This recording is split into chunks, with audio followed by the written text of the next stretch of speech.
avons repris notre souveraineté le 7 juin 2020 et le 21 mars 2021. Maintenant, retournons à nos terres pour protéger nos vies, nos ressources et nos terres. Nous avons besoin d'au moins 500 000 signatures. Tous ensemble, signons la pétition pour la formation de l'État fédéral du Sud Congo. Signez, signez, signez. Vive l'unité du Sud Congo. Congo debout, tous ensemble. C'est maintenant ou jamais. Soyez les bienvenus au magasin US Store. Nous vous offrons plusieurs articles. Vêtements hommes, femmes, enfants, t-shirts, chaussures, sacs, casquettes et bien d'autres articles à votre goût. Pour les fêtes de Noël, l'USK Store vous offre des promotions de 15 à 50% off sur certains articles. Profitez pour faire plaisir à vos familles et amis. 15% off sur le drapeau USK. 50% off sur le mug Stainless Steel USK. 15% off sur les t-shirts Sweatshirt à capuche. Commandez, commandez, commandez.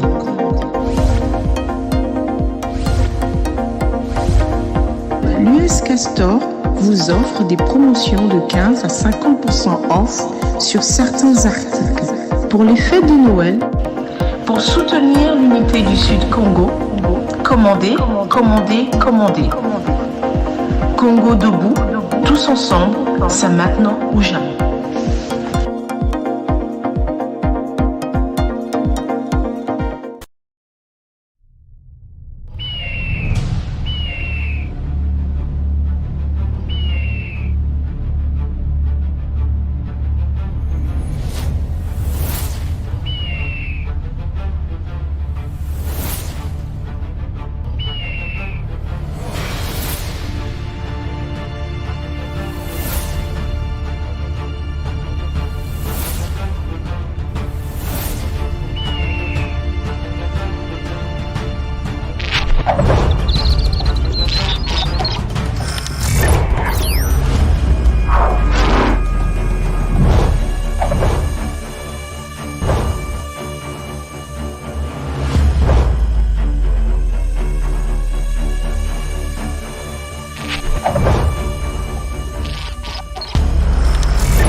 Bien.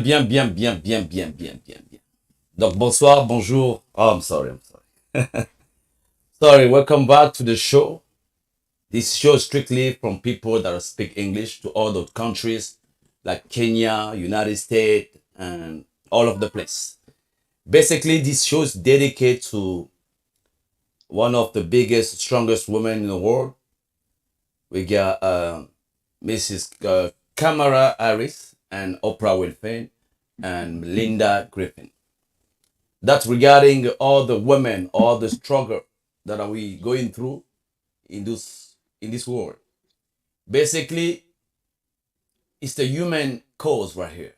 As we all know, mothers, sisters, they take a part of our lives like so deeply that we decided together here to have this conversation in order to talk to our sisters and mothers and families.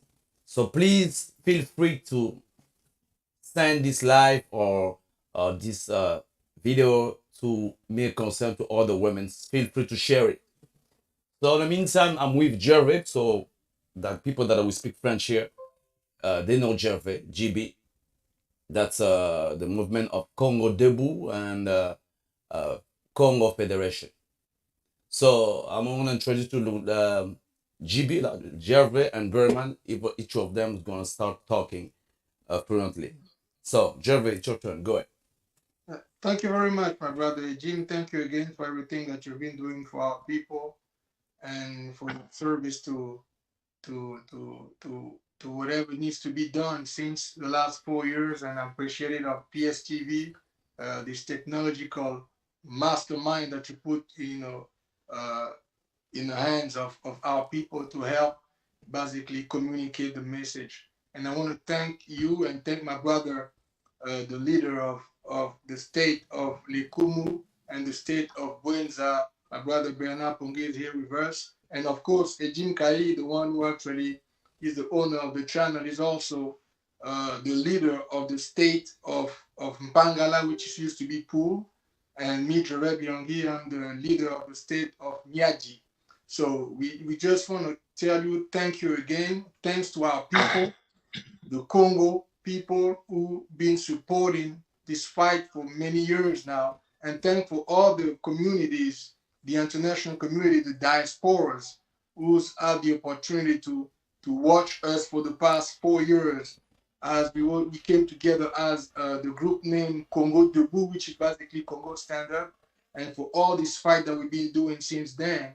And now we are where we are here to basically introduce our new country to those powerful women of the United States. And the reason why you can see their faces in front of our pamphlet because we want to make a special message to basically call on their Yeah. leadership, on on their influence as powerful women in the United States, by starting with Madam Vice President Kamala Harris. Thank you again for the opportunity to talk to you here tonight, and also Madam Oprah Winfrey, which is a business mogul, which did so much for people here in the United States and over the world.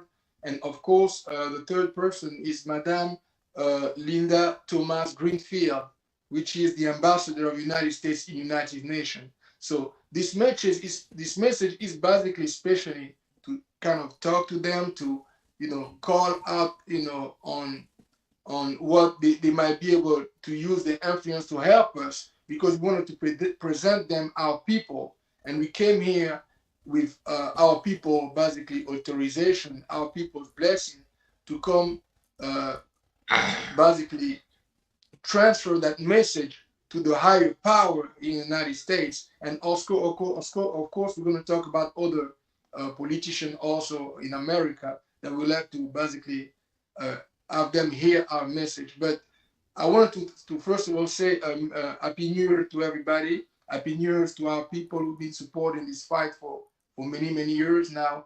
And this is our moment. This is a moment to talk about the influence and the power of women in how they can basically help us change the mediocrity that our people is going through to the prosperity. So that's the beginning of my message. Thank you. You're welcome. Thank you. Appreciate it. Bernard, it's your turn, please. Thank you very much, brother Dimkai, for the work you are doing, and you always give us an opportunity to come here, express ourselves. You also providing your microphone to our people so that they can come, they can talk about what they are feeling in their heart on the suffering that we are going. We are the Congo, and the Congo are the population that living in the south of the Congo Brazzaville. And this is just kind of geographically, I just want to express it a little bit. Again, we know that this is a last day of the year. Everybody's getting ready to go party for the New Year's Eve. But we we were our friend here, Gervais and Dimkai and other brother. We decided to talk, at least to express ourselves. Uh, this speech we are doing here is especially toward the woman, the mother, toward our sister. And we call some names here. We call Mrs. Kamala Harris, who is the United States Vice President. We call for Mrs. Oprah Wilfred. She's a business owner, She got a lot of title. We also call for Mrs. Linda Thomas Greenfield, who is the U.S. ambassador in the United States nation. Why we choose this mother, this woman, this sister? Because they got a lot of influence. Politically, they have a lot of influence in international politics also, which we call here the diplomacy, and in the business, in the culture. This woman, this mother, this sister have a lot of influence. And we wanted to connect all the women all around the world through Mrs. Greenfield, Mrs. Oprah Winfrey, Mrs. Kamala Harris. So it's very important for you to understand what we are trying to do here is we are your son, we are your little brother, and you are our growing sisters. And we want to pass a message on behalf of our people, the Congo people. So today we're going to be talking about a new country that we have put in place, which is called Kongo Federation. And we want to go through this process peacefully. We will certainly require your full attention. We probably will ask also how you can assist so that this process can go through without any violence, without any trouble. And both parties, ourselves and the North, probably will be winning on our process of separate ourselves from them. Again, thank you, brother Edim Kayi, for for your time. Yeah. And I'm pretty sure that we will keep talking here. All right. Thank you very much. Appreciate people. You're gonna start off the show down here. As you guys can see on the big title, the reason of the breakup with the Republic of Congo. That's the big title, the entire title. That's what we want to talk about it here. On the A, we get 50 years of domination and influence.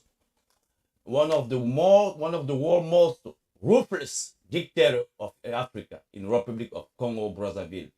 The total fiscal destruction. Just put it here because it's kind of too zooming.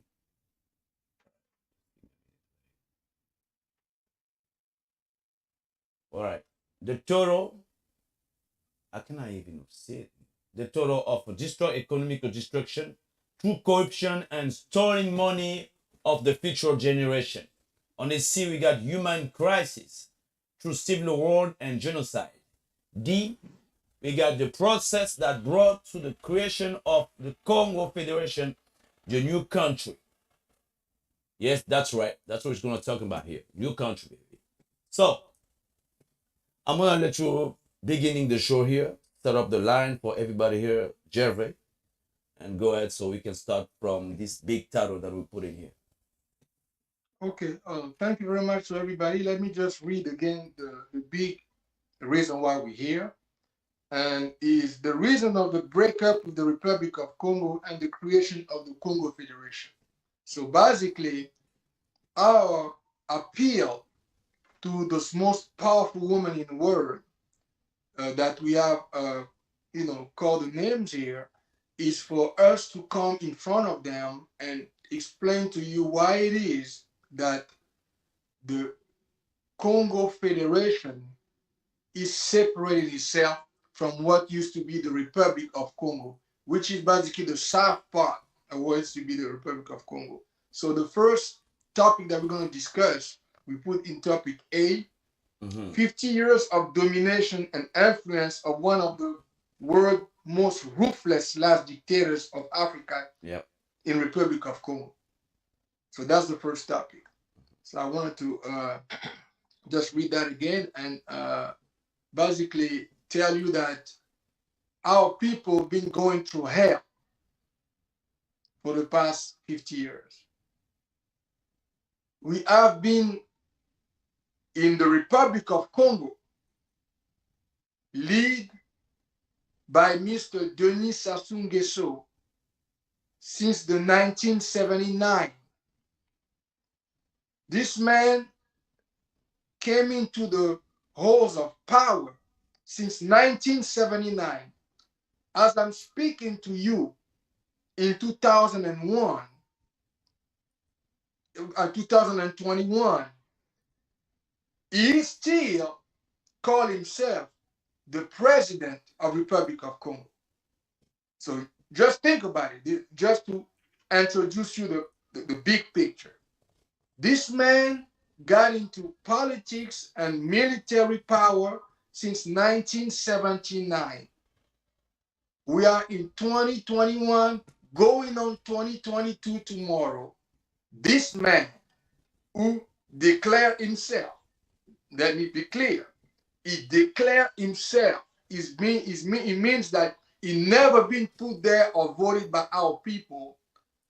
In 2021, last March, he put himself in power again for another 5 years after over 50 years, almost 50 years of being in a leadership position of that country.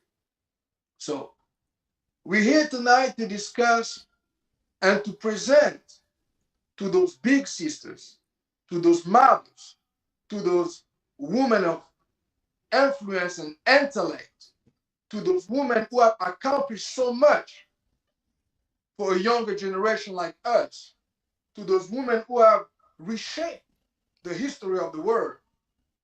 Like, just to say the most recent history making that happened here in the United States, and I'm very proud of it. Our Vice President, Kamala Harris, who became the first African American with Asian descent, with from an immigration standpoint, basically connected to all these different spheres, who became the first woman to take that position as Vice President of the United States, which is a huge accomplishment and a huge deal. And we pay respect to her, and we hope that her and her staff and her people can listen to us and communicate our message tonight. We have also Mrs. Oprah Winfrey, which is a business mogul in the United States, who have reshaped the history of business between talk shows and between being the owner of a network. The owner to remember, these are some milestones that many people haven't achieved in this lifetime. And we are very proud to send our message to her tonight. And of course, the new ambassador of United States in United Nations, Mrs. Linda Thomas Greenfield, which is an honor for us to see her also out of one of the strongest and more influential women in the world. And especially now that she addressing the United Nations, Mrs. Linda Thomas Greenfield, you have in front of you a new country, which is the Federation of Congo. And we're going to explain tonight how we got to this point. But like I started, this man, Denis Sassou Nguesso, who called himself president of the Republic of Congo, have been in power in that country since 1979. Okay, but what happened to our people under his leadership? That's what we came tonight to discuss. And I'm going to just stop my introduction there and give the pass to my brother, Bernard Pungi, so we can continue, and I'll come back and circle back to you. Thank you. Appreciate it, baby. Go ahead, baby. Okay, thank you, Brother Gervais. Brother Dim, can you just show the first map where you have the list of every president, including the French, All right. the Congo, and the United States? Can you just put it so everybody can see There you go. what is happening You got it there. in that as you can see this picture here, on the left side you have the French presidency we take it from 1979 to nowadays. In the middle we have the Congo, the Republic of Congo, again from 1979 to nowadays. And on the right we have the United States presidency from 1979 from 1979 to nowadays. So by looking at when you look at this picture here, you can right away make your mind. There's something is wrong here. Why in the United States of America you have President Jimmy Carter, one term, you have President Ronald Reagan, 2 terms, you have President George H.W. Bush, 1 term, you have President Bill Clinton, 2 terms in power, you have President George Bush, 2 terms in power, President Obama, 2 terms in power, President Donald Trump, 1 term, and now you have a President Biden. So the United States has changed how many presidents? That is the problem. Two term in the presidency in the United States is 4 years. It's 1 term is 4 years. So 4 years, 8 years. So you have President Bill Clinton, President George Walker Bush, President Obama, and you have President Ronald Reagan, 2 term in power. But Ngeso is still there. What's wrong here? Something's wrong here. How come this guy is like a gold president in the Congo? He's still there. So we have separated in 3 sections here. When you see the Congo, you have Ngeso from 1979 to 1992, and then you have President Lissouba came in through a democratic path, but Ngeso took power by doing a coup d'etat. So this means like he has destroyed the life of so many families when he came in power in 1979. He killed a lot of people to get to that power.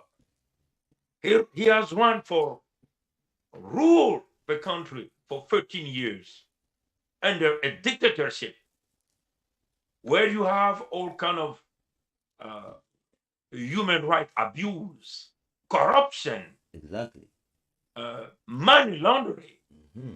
That's right. So it took the country where in a good economical situation, it brought it to zero. Now it bring it back to the negative side of when you see here on map square. President Lissouba came in through the democracy path. After 5 years, Ngeso came back by doing another coup d'etat. Another one. So he's doing it Purpose. under President Bill Clinton in power. That was 1997. So President Bill Clinton is power. Ngeso did his coup d'etat. President George Walker Bush came in power. He did 2 terms. Ngeso is still there. President Obama came in. Ngeso is still there. President Donald Trump came in. Ngeso is still there. Now we are in with President Joe Biden, and Ngeso is still there, but he's also projecting to transfer power to his son, or the power will remain within the family. Something is wrong. Is fishing here. Please also remember, at this moment, the Congo Republic is under financial bankruptcy.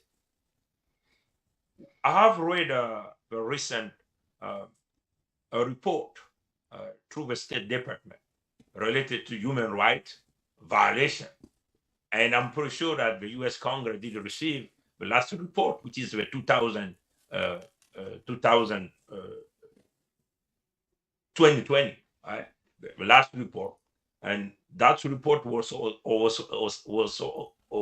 sent to the Congress. As you can see, that everywhere you go, is violated human rights, freedom of speech, freedom of thought, freedom of the press. The country is in really trouble when you come to the IMF, Monetary Fund, International Monetary Fund, World Bank, or economical partnership. So this picture is giving you that something does not look right by seeing Ngeso in this position, even though we can see all of this human abuse, the internal colonization, and we do believe that something must be done right away for the Republic of Congo. And this is one of the picture that make us, we as the Congo, we are the victim of this system of creating our new country. It's one of the reasons. This is one of the reasons. Except different strategy they have put in place to exterminate the life of the Congo, which is the Congo which are living in the south of the Republic of Congo. So this picture really, even though you don't have a lot of intelligence, when you look at this picture right away, we see that if this guy is there because he's been protected by who? That's a question that all of us has to answer. That's a question that you as a mother, as a woman, you have to see that, and you have to answer that question. Why this guy, even though that country is totally broken, but is still there? Who is protecting Ngeso in power? I'm pretty sure that Mrs. Linda Greenfield, she knows better Ngeso. Who is this guy? Right? I'm pretty sure that in a diplomatic network, you have a better knowledge of this person. Why is there? Is there because it's been protected by the French? That's a main question. It's been protected by the French. As you can see on the left side, how many French presidents were in power at the time that Nguesso is also in power? You can see that President Giscard d'Estaing was in power. Nguesso was in power. President Chirac, Nguesso was in power. Sarkozy Nicolas, Nguesso was in power. President Hollande, Nguesso was in power. And nowadays, Emmanuel Macron, Nguesso is still in power. They are the ones that are protecting Nguesso. They are protecting every crime committed by the Nguesso, including the genocide of our people, the Congo people. And you as a mother, you have to know that we are talking here on behalf of hundred of women, hundred of your sister within the Congo people. They give us the power to talk on their behalf. They are being threatened. Their life is being threatened by the Nguesso and the French system that are protecting the Nguesso family and the Nguesso regime. So I do believe that it's very important that all of us to stand together. You as the woman, you as a mother, you have to know that the women in the Congo, they are lacking of education. They do not have a little opportunity to study. They are lacking an opportunity to get a better way to educate their kid, because the school system is totally broken. The women in Congo, they cannot work. There are zero opportunities in the Congo for the women. You have to also know that the women in the Congo, they do not have access to the healthcare system. It's a very tragic situation that's happening. Financial crisis right here. There is what we call here sexual violence is happening all the time. People from the top can use the women for their sexual behave to get access to the power, to get access to a job, to get access to whatever public service. The abuse is on each level. So I do believe that you as a woman, you as a mother, you can say something to bring the change that thousands of women are waiting in the Congo communities right there. I'm gonna stop there for now. Probably brother Gervais can add some stuff. Yeah, Thank you, my actually, brother. actually, we're gonna talk about that was the introduction. 50 years of domination, Gervais. You know what I'm saying? Yes. I believe people wanted to know who's Gesso. Maybe it's not from one of us or from other country. Try to explain to people, you know what I'm saying, who's Gesso actually for the entire world can know what's going on here because it's about kids, it's about women, it's about life actually. It's human crisis right here. Just explain to try to explain to the Okay, audio. thank you, brother Jim. Thank you again. appreciate it. Thank you, my brother Bernard, the leader of the state of Lekumo and the state of Buenza, and my brother Jim, the leader of state of Pangala, which used to be poor. Okay, my brother, can you put the picture back again? I'm going to go a little bit again to what Bernard just said. Which one? This man, Denis Sassou Nguesso, is one of the most ruthless dictators in Africa. Is one of the most ruthless dictators in Africa. That's why he's still in power. And that's why many of us don't understand. Why is it that after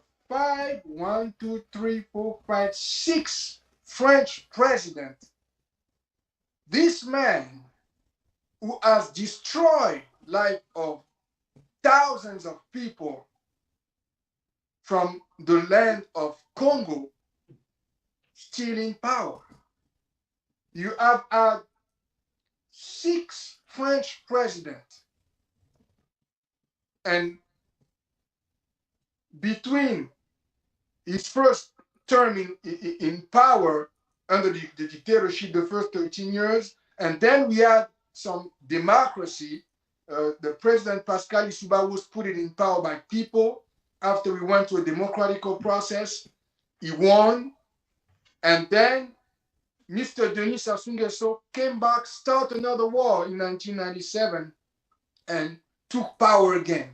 So since 1997, we've been stuck with his ruthlessness. And as the year passed by, he has destroyed more life of women. He has exposed women to a life of basically not growing, not being educated, and becoming the best. He put the woman in a place where the powerful people in his regime, it's not just him, his family, and his regime use women as pawn so they can force women to do whatever they need to do in any place of the Republic of Congo so they can have whatever they want. Basically, women became like the play thing.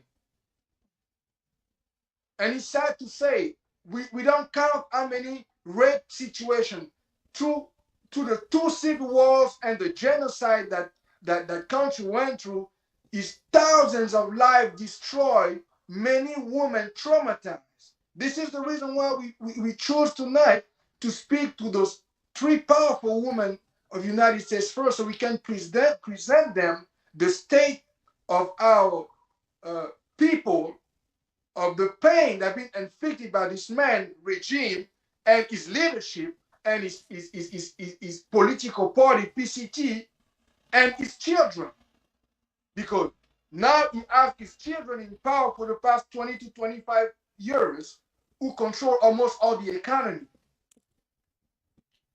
Just to go further there, I'm going to read a little word from the State Department. Just a little excuse from the State Department, so you guys can get a little bit what United States is saying about this country, the Republic of Congo. I'm going to read you a little paragraph, so you can understand a little bit better what I'm saying. So, the 2021 Fiscal Transparency Report, Republic of Congo. Government by government assessment, Republic of the Congo. During the review period, the government made its enact budget widely and easily accessible to the general public and put it online. However, it did not make its executive budget proposal or end of year report publicly available within a reasonable period of time. Information on debt obligation was not publicly available. So you don't know how much debt you got. He didn't disclose that to the United States. So budget document did not provide a substantial, complete picture of the government plan, expenditure, and revenue stream. So you don't know where the money is coming from. So basically, you can see that this man, for over 50 years, been operating like a mafia boss. Because even the United States Department have not seen the documentation who prove. Let me read that again. They say that budget document did not provide a substantial, complete picture of the government plan, expenditure, and revenue stream. And I work in quality control. If you don't have documentation to prove what you're doing, if we cannot audit your work, if you cannot basically double check what you're doing, you're basically lying to people. That's what it means. So let me continue. The government maintained off-budget accounts, no subject to audit or oversight. So you say the government maintained off-budget accounts not subject to audit or oversight. So you can check them. They're basically a bunch of liars, and that's been happening for 50 years in front of France, who supported it. Publicly available budget document did not include allocation to earnings from or debt information of state-owned enterprise. So they don't know what are the state-owned enterprise. The state-owned enterprise, that's why he put his children. They're the one who so-called own. They don't even own, they manage it because foreign people own the most of those businesses, to be honest with you. So publicly available budget document did not include allocation to earnings from or debt information of state-owned enterprise. Because of a lack of budget execution reports, budget reliability could not be assessed. So I'm just going to stop there for now. So even United States of America could not assess what kind of financial transaction these people are doing over there in the Republic of Congo, to show you the more boss-like mentality that these people been working on, and they're talking about being a republic. And France, which is like the people who came to colonize our country, the people who did the so-called contracts with the ancestors, like to respond to what my brother Ejim asked me, the French made the ancestral contract before 1958 with the people coming from the south of Congo, not from the north. Mr.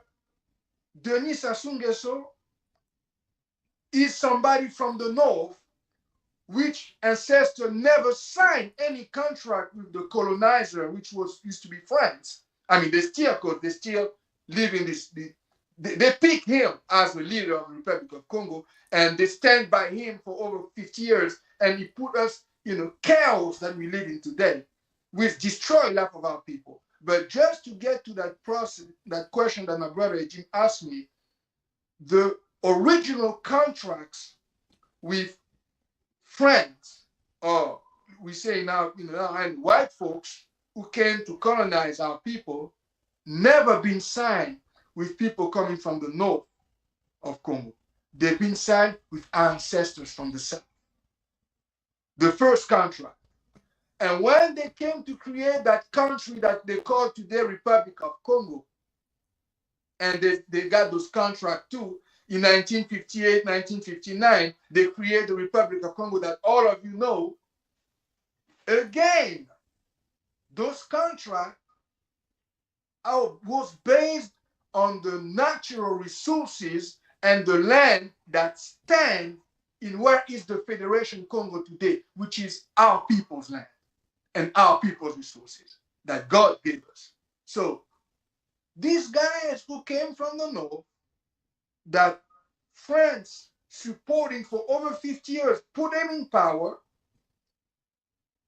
abuse his power, destroyed the country, stole over $100 billion over the years, put his children in power, keep the same dictatorship party in power, ruled for over 50 years as the most ruthless dictator through 2 civil wars, 1 genocide, and countless deaths a day, and now to COVID-19. And I don't even talk about that because we're gonna be here until tomorrow if I start with COVID-19. So this man been here for so long and did so much to destroy life of our people. And we're gonna go step by step as we move forward. Thank you. You're welcome. I appreciate that. Bernard, you have to add something about it? Yeah, I just want to add a quick statement here. Please remember that in July 28th, 2015, President Obama delivered a great speech at the African Union headquarters in Addis Ababa in Ethiopia. As a United States president and also as a son of Africa. When you can go back, you can look at this video, this speech in YouTube and everywhere. You can find it. I'm gonna just play a little section of that speech, so you can hear what President Obama was saying at that time. All right. And then I'm gonna make my statement from that. Beginning partnership with 10 African countries: Kenya, Lesotho, Malawi, Mozambique, South Africa, Swaziland, Tanzania, Uganda, Zambia, and Zimbabwe, to keep teenage girls safe and AIDS-free. And when girls cannot go to school,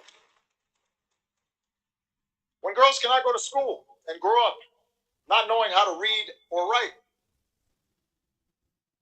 that denies the world future women engineers, future women doctors, future women business owners, future women presidents. That sets us all back.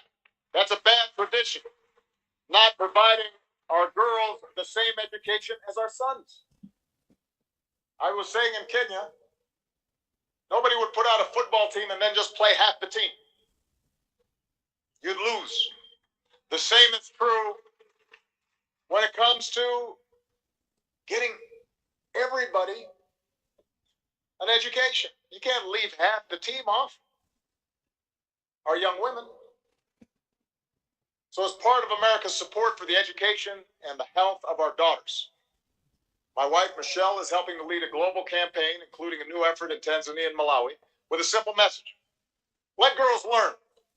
Let girls learn so they grow up healthy and they grow up strong, and that will be good for families, and they will raise smart, healthy children, and that will be good for every one of your nations. Africa is the beautiful, strong women that these girls grow up to become. The single best indicator of whether a nation will succeed is how it treats its women.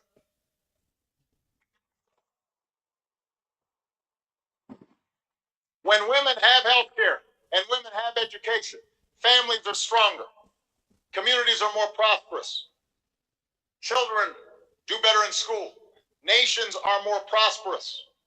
Look at the amazing African women here in this hall. If you want your country to grow and succeed, you have to empower your women. And if you want to empower more women, America will be your partner. Let's work together. I'm going to stop there. I think President Obama did a great speech here.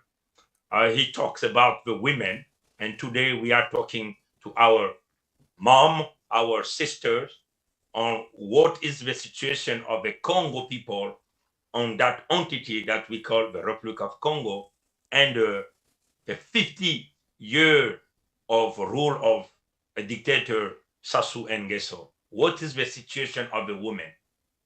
He's been in power because he's serving his own interests, his interest of his family, his interest of his friends, his interest of his friend in the French system. But this guy is not serving the interest of the women within the Congo itself, especially for the Congo women or our sister in the Congo. As you can see, as President Obama was saying, a nation cannot be strong if they don't empower the women. So in our case, they have destroyed the women, the situation of the women in that Congo on the 50 year that this person is ruling, his family is ruling on this 50 year of his relationship with the French. So you also have to remember that they have put in place what they have called Operation Muebara.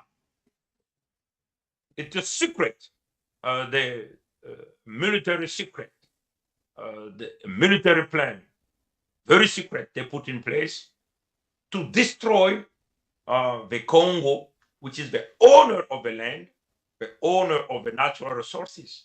As my brother Jeve was saying, at the time that the white folks came back there in the years 1880, there were no one coming from the North ancestral in our land.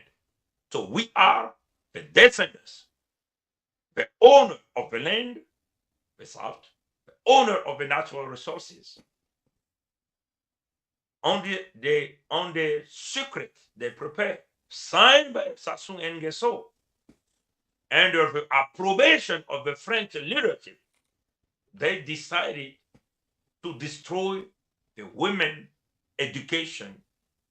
They decided to destroy any healthcare system so that the women cannot get access to in the south of the Congo. This operation is called Muebara. It's based on the extermination of the Congo people. The Congo are the owner of the land, the owner of the natural resources. How are they gonna destroy the Congo? They have to use the women as the first victim. So as long as Sassou Nguesso can do this, exterminate the Congo, he will be still getting in power and power protected by the French system, because this is the kind of agenda that was given to him. It's a kind of a goal that he has to reach every year. How many of us he has to kill? How many of our land he has to take back and sold to foreign people? How they can spoil our natural resources? How they can impose what we are calling like internal colonization. So we are now back in a time of slavery. So we have been used as a slave in our own land, right? So why is doing all of this? Because he has to protect his own interests, his friend interests. That's why I try to remind you what President Obama also did. He also said when he delivered this great speech in Ethiopia, President Obama talked about dignity. The Congo people have lost their dignity within their own land. It reminds us about all of us was born equal. But it seemed like in the Congo, that entity that we are calling the Congo, that everybody, a lot of people are calling the Congo Republic, people are not born equal. It seems like the people are coming from the north, they are like the son of God. So the owner of the land, the owner of the natural resources are the son of the evil. So it's mean like every time they have to come and kill us at any moment. If you can go back in the United States Human Rights Report, you will see that there is a lady who was killed in the South area because that lady did not wear a mask. And this has been repeated so many times because in the secret plan, they have made what they have called Operation Muebara. They create all the strategy to exterminate us from our land. So they can substitute us from different people coming from different nations or different places. That's the plan. I'm also want to talk about President Obama. Remember us about the evil of slavery and the colonization. That's what we are facing right now under the 50 years of leadership of Sassou Nguesso with the blessing of the French. So all of this, President Obama already talked about that in 2015. In 2021, we are getting now in 2022, We still under the evil of slavery, under the evil of colonization by our own brother, which is black people. Black people, life matter. That's why we are coming here talking to our mother, Mrs. Linda Griffith, Mrs. Oprah Winfrey, Mrs. Kamala Harris. We are talking to you because you have also in your blood a part of us. We're coming from the same place. You are on the top level. We're still on the bottom level. And we are seeking for your assistance, how you can help us to stop this, and especially help us to create, to build our own nation. Again, President Obama, remember us, he also talking about the establishment of the sovereignty within the nation in Africa. But at this moment, we want to regain our sovereignty. Why? Because the deal has failed between the French and our ancestors. The deal they have signed in the 1880 has failed because the French did not respect the deal. They made a lot of promise, but instead of respecting the deal, the clause of a contract, by respecting us, by giving we as the descendant the opportunities to build in our land, to build school, create opportunity of job, they went to take other people from other ways and they bring them to colonize us, like they're doing right now with Mr. Sassou Nguesso under his leadership. They're protecting Sassou, so Sassou Nguesso can keep putting us under slavery, so we can keep losing our sovereignty. That's why we, the Congo, have resigned all of these contracts signed with our ancestors. We regain back our sovereignty. This is the path we have done. The French president is well informed about our process, and this process lead to the creation of the Kongo Federation that all of us knows today. President Obama also talked about the progress in Africa. Living under the leadership of Sassou Nguesso, we, the Congo people, cannot go on the path of progress because they only know three things: robbery, destroying, and killing. That's what they know. As my brother Gervais has given you some numbers coming from the State Department report, you can see that the transparency that everyone is looking for, you will never find it under the leadership of Sassou Nguesso, under the leadership of his regime, under the leadership of his political party, under the leadership of his family.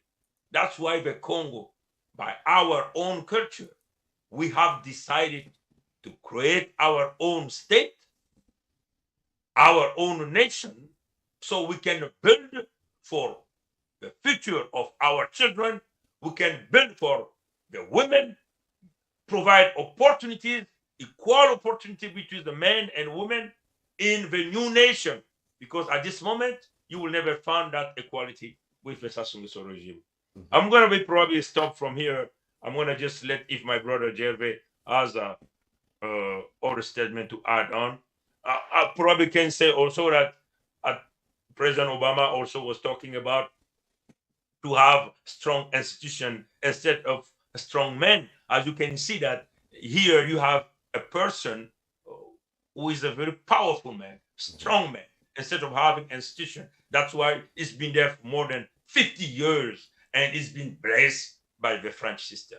I think this is time probably for you as a mother, as a growing sister, as a woman, to help stop this kind of behavior within the Congo. Probably this will also help the people from the north, because for us, we have decided to go for our dignity, the restoration of the Congo dignity. Exactly. Congo are the population that are living in the south. I think my brother Edim is showing the map that is providing the geographic limitation of the Congo territory. Thank you again. I just want to point out something else here. regarding this case that I will try to make here in front of you, all the women and the mothers and sisters around the globe. Uh, this is very important right here. You must know killing black people is killing the roots, is killing the genealogy, is killing the history. So basically, most of the people, somebody have a volume down Bernard, Gervais? No, I'm okay. Okay. Basically, some of the people that are living all over the place, United States, anywhere, they are black. Some of you guys are as in descendant back in our Congo. Some of you guys, let's say, Mark Tyson, he say he found his origin back in Congo. By doing this, it's killing all this story. I just want to point out that's one of them. Jerry, You know, brother Jeffrey, before you take in, Yes. I think even President Obama did remind the African population on the determination and their choice of doing things better so they can grow. In our case, we trying to solve some certain problem here, but we couldn't find a solution. Why? Because you have a dictator here who has been there more than 50 years. He's ruling like a god, so he's above the law. So when you have somebody like that, there is no way of a fair negotiation. Exactly. Right? Exactly. So there is even that opportunity of being on the same table and talk about a matter and find a solution. Right away, because it's a disaster. It doesn't exist with this. I mean, it doesn't exist. Every time you try to raise your voice, you get poisoned. Right? That's how they operate. So you get killed. Right? So I think we as the Congo, we have made our determination, our choice by protecting our community. Because initially we tried to save the whole Congo, but we couldn't get a path to that, even though we made a lot of proposals. Exactly, but we're gonna keep going with this proposal. We're gonna come to that. We're gonna come. So all of this are being rejected. So our determination and choice is to protect now our own community. That's owner of the land. That's right. Descendant of the land, the women, the children, so we can prepare our future and grows up right there in the center of Africa. That's right. Gervais, we're gonna keep going with the stolen money of the future generation.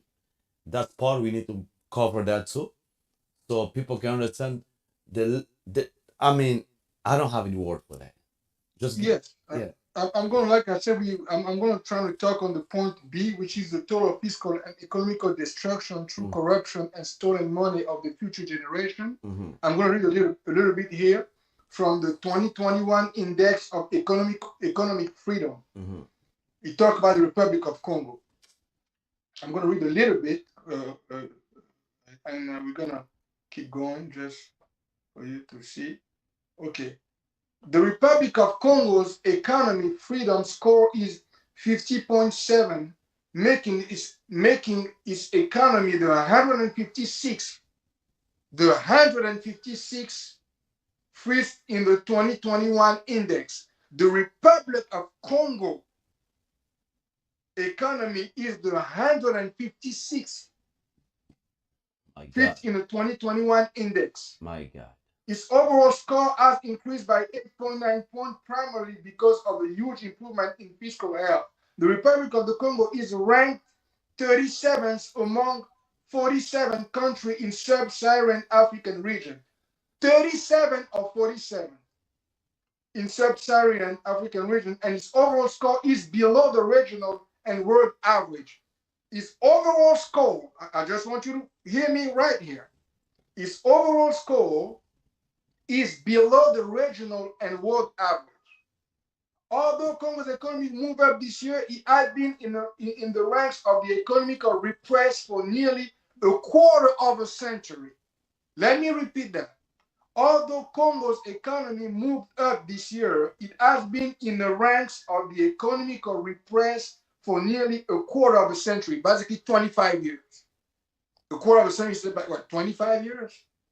The government remained under pressure from development banks and international donors to pursue economic and financial reform aimed at achieve greater macroeconomic stability and debt sustainability and improving governance to achieve greater efficiency and transparency in the management of public resources.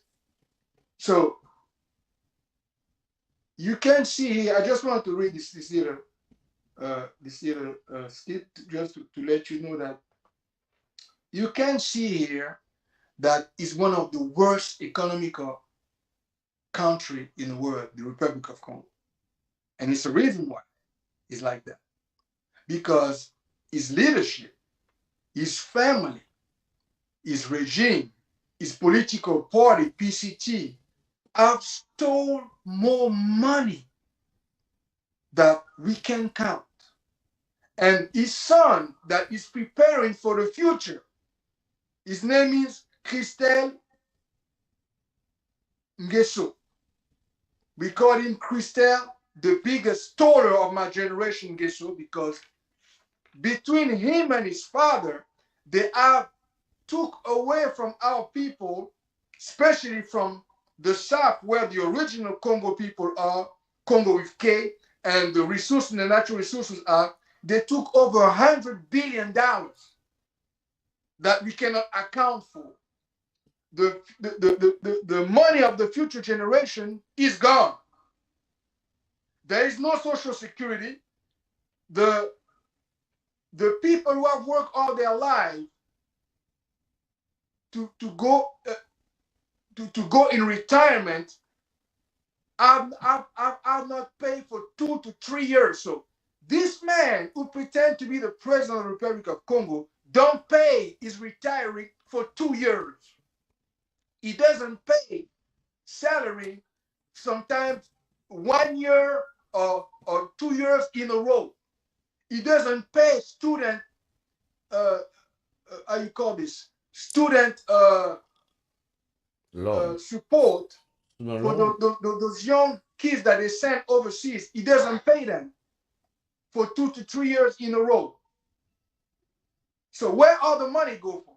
All these contracts. Jeremy, I just don't want to stop you right there, but we're gonna show a little expertise, a little movie here, I mean video. The day that he come over United States, I believe CNN show it to us. We're gonna play it here together so we can go on, so people can have some proof. What are we talking about here? Just there you go.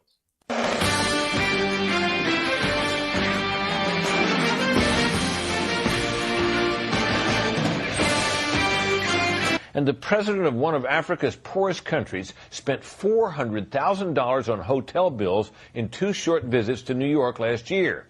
The London Sunday Times says Denis Sassou Nguesso of the Republic of Congo, also known as Kongo Brazzaville, stayed twice at the Waldorf Astoria. On one visit, his entourage occupied 44 rooms and ran up a bill of $252,000, some of it spent on pricey champagne and other expensive beverages. More than 70% of the country's 3 million people live off less than $2 per day, despite oil revenues of $2.5 billion in 2006. And last year, the country was given a large debt relief package by the World Bank and International Monetary Fund because it said it was too poor to meet its financial commitments. There you go. There you go. We can go ahead. We can Okay, go. I'm going to just jump Go ahead. Go ahead. Before Jeremy get back. Okay, so when you try to see this picture here with that video brother Edim just played, you can see that the economical growth is from the people on the top. That's what it. they call here leaders, right? It's not, there is no economical growth for the little person like you and me, right? So there is also something that I can call here the cancer of corruption. What is the cancer of corruption? The cancer of corruption is the regime, and Sassou Nguesso and his regime, his family, his friend, even the crook on the crook French system, you can see that they are stealing a billion and billion of dollars. Exactly, man. Are being used for the corruption within the economy, which cannot afford lose. Yeah.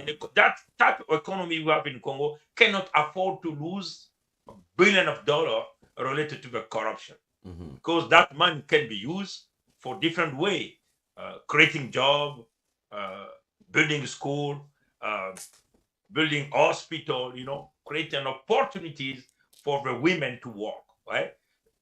For example, creating childcare, right? That would allow the mother, our young sister, to send their kid to the childcare, and in the meantime, they can go to training and education that will allow them to get in a job market, Exactly. right? But because of billions of dollars are being expended, as you can see from this video, like $400,000 US expend for champagne, hotel, for party. It's meaning that this guy and his system they are selfish. They don't care. They don't Right? care.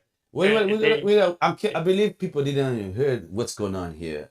That's powerful right there.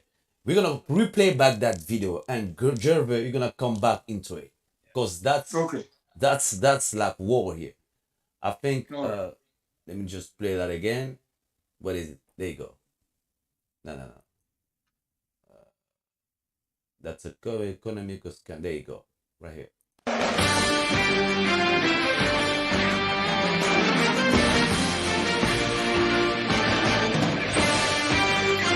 And the president of one of Africa's poorest countries spent $400,000 on hotel bills in 2 short visits to New York last year. The London Sunday Times says Denis Sassou Nguesso of the Republic of Congo, also known as Kongo Brazzaville, stayed twice at the Waldorf Astoria. On one visit, his entourage occupied 44 rooms and ran up a bill of $252,000, some of it spent on pricey champagne and other expensive beverages. More than 70% of the country's 3 million people live off less than $2 per day, despite oil revenues of $2.5 billion in 2006. And last year, the country was given a large debt relief package by the World Bank and International Monetary Fund because it said it was too poor to meet its financial commitments. So, money of the future generation. Bernard and let me just try to resume and complete what my brother Bernard said here. This man and his family, like you can hear, they went to ask for help to the world, bank and all that. But what the majority of the people don't know, him and his family are living a super rich life. They're living like the money never gonna finish. On whose? On our people's resources, on our people's land in the South. Because let me remind you again, all the resources, the majority of resources that they're using to do all these, make all these deals and take all that money come from that South part, which is today the Kongo Federation. They have been living a lavish life, a super rich life. Himself, Mr. Denis Sassou Nguesso, his children, his family, and his regime, when in 50 years he has turned a country who, coming out of colonization, was one of the most constructed and on the way to prosperity country back in the 1970s.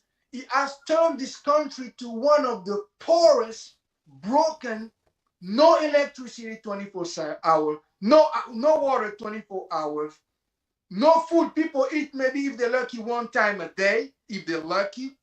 No schooling. The school is completely broken. You have some of the states, like the state of my brother, which my brother Edim Kai here is the leader of the state of Mpangala, which is today the pool, where the most of the exaction has been done. I'm going to read you something later on. The state, half of the state don't go to school since it did, 2 to 3 wars there. So you have a generation of young men original from Congo who have not been going to school. Young boys, young women, they don't go to school anymore because of his leadership. So when it comes to the construction of the country, no real development. Everything that they're trying to do crumble because it's not done right, it's done cheap, and even the so-called partnership that he made, even as we talked about business deals, they're the worst deal in history. I remember my brother Bernard and my brother Ejime now was studying one of the deals that they made in the name of the Republic of Congo. Is an oil deal. And I was shocked, to be honest. I'm going to tell the truth here. And I was kind of shocked when I saw that deal. And I talked to my brother Bernard, and my brother Ejime, I said, there's no way that's a business deal. My brother said, yeah, that's how they make deals. Basically, when it comes to the contract, let me explain to you. When it comes to the contract that these people, him and his son, Christian Gesso, that he gave the responsibility of leading the petroleum part, which is one of the number one resources in Congo Brazzaville, the petroleum part, he basically gave him a company to do deals with overseas country. The deal was structured in a way where, when you look at the deal, there is no place where you can see the Republic of Congo. What you see is fictive companies created, and they don't even own anything. Even managing the oil is managed by foreign companies. At that time, it was an Italian company. It's a foreign company. So then they, at the end, like a third party where they're supposed to put the money through. So basically, the Republic of Congo doesn't exist in the oil contracts. And I was really shocked about that. And we had a strong conversation with my brother because I did not know that the so-called leaders of the Republic of Congo did not even know how to make a fair business oil contract. Exactly, man. It's one of the worst contracts I ever seen. I've been in America since 1999. We do business here in America. We do the business gotta be clean, gotta be fair. You know how they we can't do? even do business in Congo. You know how we do? The worst contract ever, where you cannot see the Republic of Congo on paper. You cannot see where the money going to a subsidiary with his son, basically where that his son is responsible for. So there is nothing about the Republic of Congo. So basically, it's like a scam. They're scamming our people. Killing they them. don't own anything in the deal. They don't even manage the oil deal. This is the worst deal that I've ever seen in my life. And I was really shocked about that. And I raised my voice about that because I did not understood how mediocre these people are. And why is it that that Republic of Congo never been developed? No electricity, no water, trash everywhere, Chaos. chaos. They don't pay their salaries, and even his son Christian Gesso, they give them companies. They create companies, so-called to do business, and they steal the money. They don't even pay people, even in their own land over there in the north, in Oyo, which is their own land over there, their village. He got some company there, and he don't pay even his own people.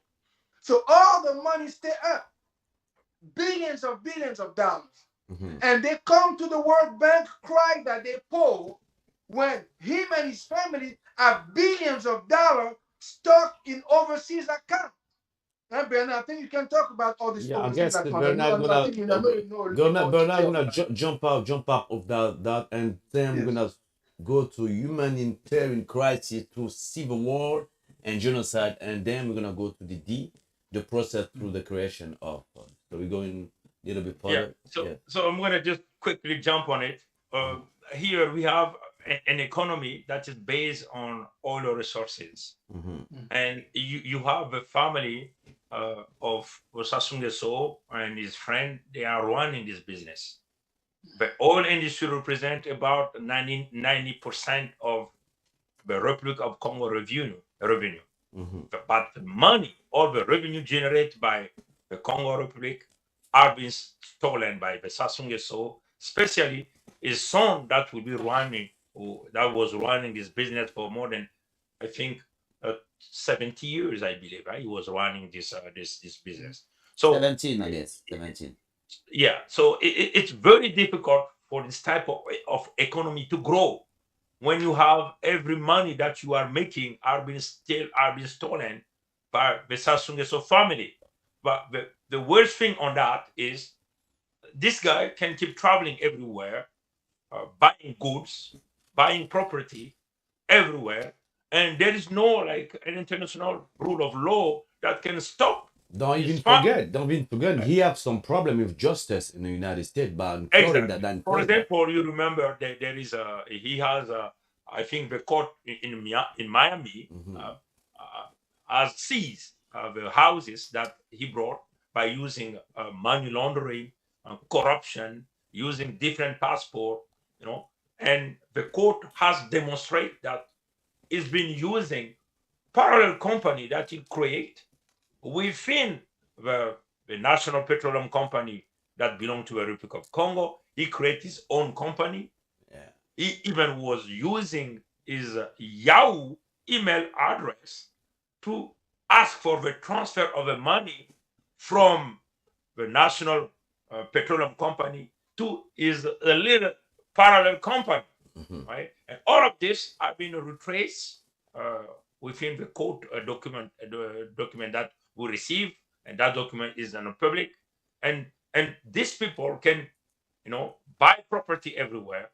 We also have seen even the French justice hold on him for probably for a few time, and he paid like 11 million euro for a bailout. 11? That was 11? And that hearing never went forward. And I think these people are using the money to corrupt political leader, justice leader all over the world. And we as the Congo cannot sustain this anymore because all of these resources are coming out from our land. As we are saying for this type of thing, I think our sister, mother, like Oprah Winfrey, I think you can say something. Something about it. I mean, Mrs. Linda Greenfield, you can say something. I'm pretty sure. And Mrs. Vice President Kamala Harris, you can say something. I know that from your position, you can say something. You can stop this, and you can also help us to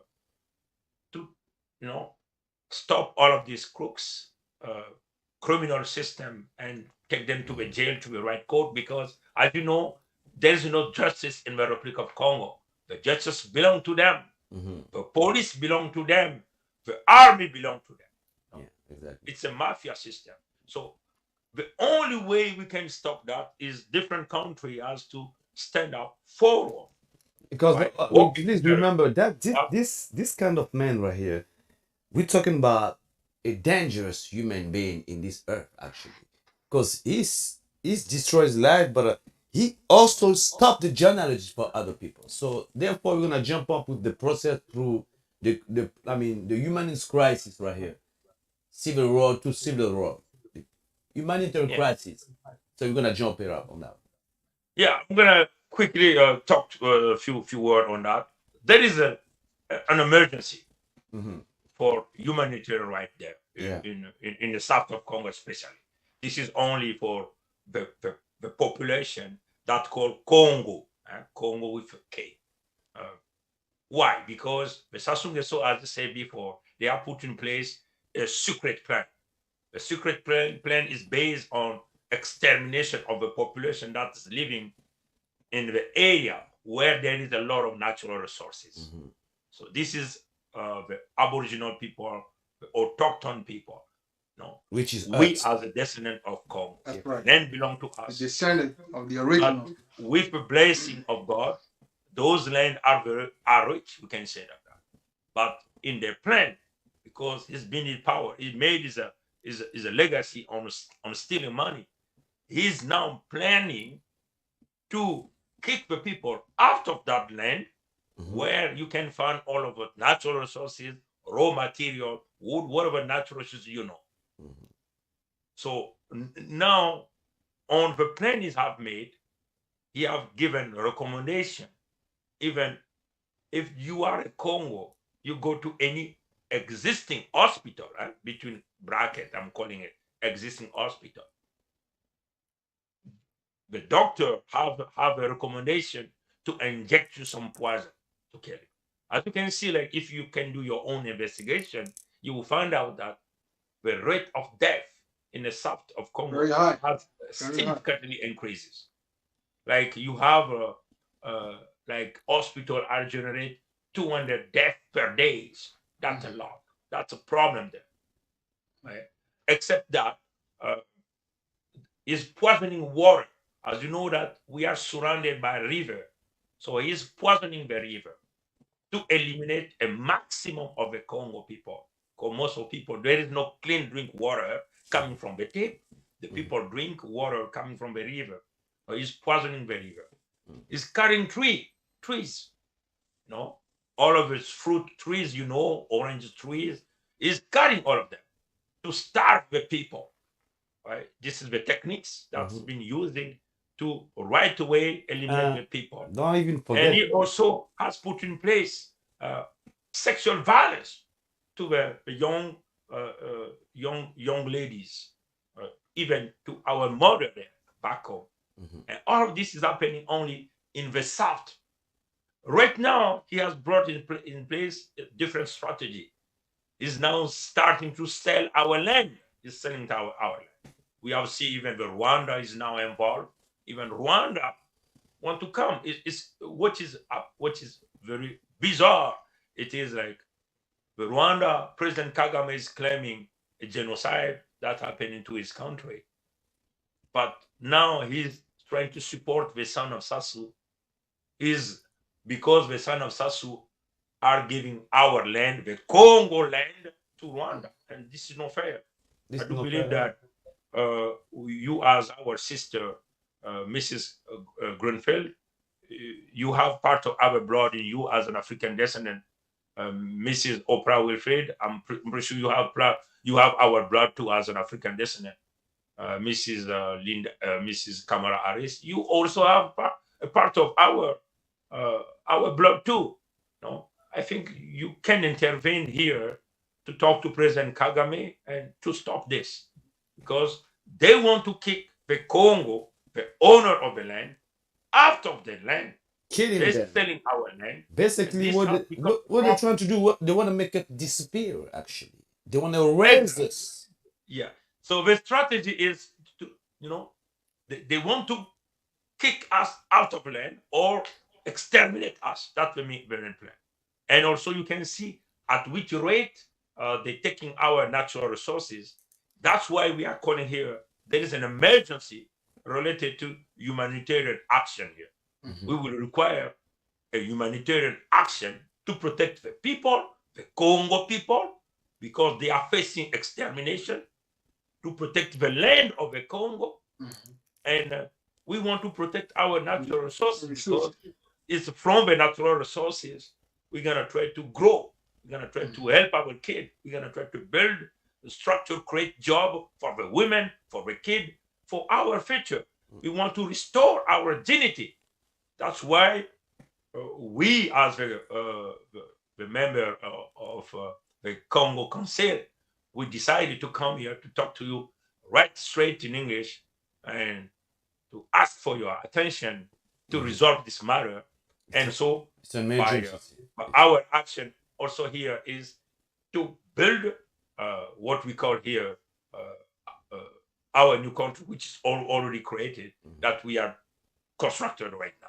But all right, so we're gonna jump it up on that subject with the D. If you guys wanna add something else, but No, Good. I think I have a lot to add on C, on the Uh, humanitarian right. all right, all right, Allow me. all right. You know, we're gonna, it's gonna take a little time because I'm gonna have to So go cool. a little bit deeper Oh than yeah. my brother. All right, yeah, no problem then. All right. My So, brother Bernard. Uh, just before I start, I mhm. just want to give a warning to the families. To if you have children in the room, please ask the children to leave. And if you have a sensitive uh, you have a sensitive person, please I just want you to be aware of what I'm going to read. I'm Going going to deeper. read the philosophy, the vision that Denis Sassou Nguesso put in play in the Republic of Congo that have destroyed the original people, which are the Congo with K, that we're fighting to protect. Those people who today are through the petition to the Senate to give us the power to speak on their behalf. And we're going to explain to you how we got to that point. But I'm going to read to you something that he called Operation Mouebara. The thing is in French, so what I'm going to have to do is read a little bit in French and it's spread in English. I'm going to read a little portion, but it's very disturbing. So I'm going to give you a caution again. If you have children in the room, uh, uh, move the children away because they don't need to hear this. And if you are sensitive, I just want you to be aware that it's going to be graphic and it's going to be very disturbing. I'm going to read in French and I'm going to try to interpret it in English. So this is the philosophy and the vision under which our people have been living on through the leadership of Mr. Denis Sassou Nguesso. And just for the reference, he has signed this document. Edin, can you put that on the screen? All right. Mr. Denis Sassou Nguesso signed this document, basically authorized this document about 20 years ago. So I'm going to read just a part of it. I'm just going to read a part of it. And I'm going to let you guys think for yourself. I'm going to read in French and then it's translated in English. So, he said that c'est pourquoi pour cette première réunion annuelle du comité mixte d'action spéciale élargie aux chefs d'antenne territoriale et socio-professionnels, je vous invite à réfléchir profondément sur les points suivants. So he did. That's why for this first reunion of the year, the mixed committee, I'm inviting you to basically think of the deep point that we're going to put here in play to basically put this vision in place. So, poursuivre l'opération Mouebara dans les nouvelles conditions des accords de Pointe-Noire et de Brazzaville. Parachever impérativement le dépeuplement de 430 000 personnes prévu dans sa dernière phase dont l'exécution a été perturbée par les accords précités, car si les résultats sont très satisfaisants dans le pool, qui est aujourd'hui vidé d'environ 3/4 de sa population. So, he's saying this operation Mouebara Must go on. under the new condition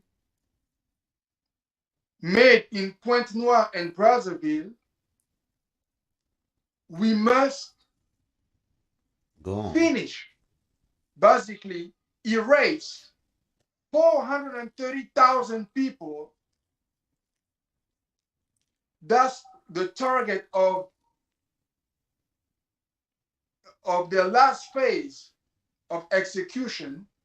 So basically, he's saying here that they have to, in their process, they have to took away, eradicate, erase, kill 430,000 people in the space of execution, and the result they think was satisfying because the which is today the state of the pool of Mpangala, which my brother Edin Kai is the leader of. This state basically lost 3/4 of its population. So they're basically bragging about the fact they have depopulated, they have took away over 430,000 people, and that state, which is today the state of Panga, the state of Pool, in the Republic of Congo, they call it the Department of Pool, they have erased 3/4 of their population. I want you to hear me right. We are saying this is a human right emergency. And I'm calling again on those big sisters, those powerful sisters, those powerful moms. Madame Vice President Kamala Harris, Madame Oprah Winfrey, a business mogul, and Madame Linda Thomas Greenfield, the ambassador of United States in United Nations. I'm reading you here on paper the philosophy and the vision that has been executed in the Republic of Congo the past 20 to 25 years, lead by Denis Sassou Nguesso. This is their vision for our people. I'm going to continue.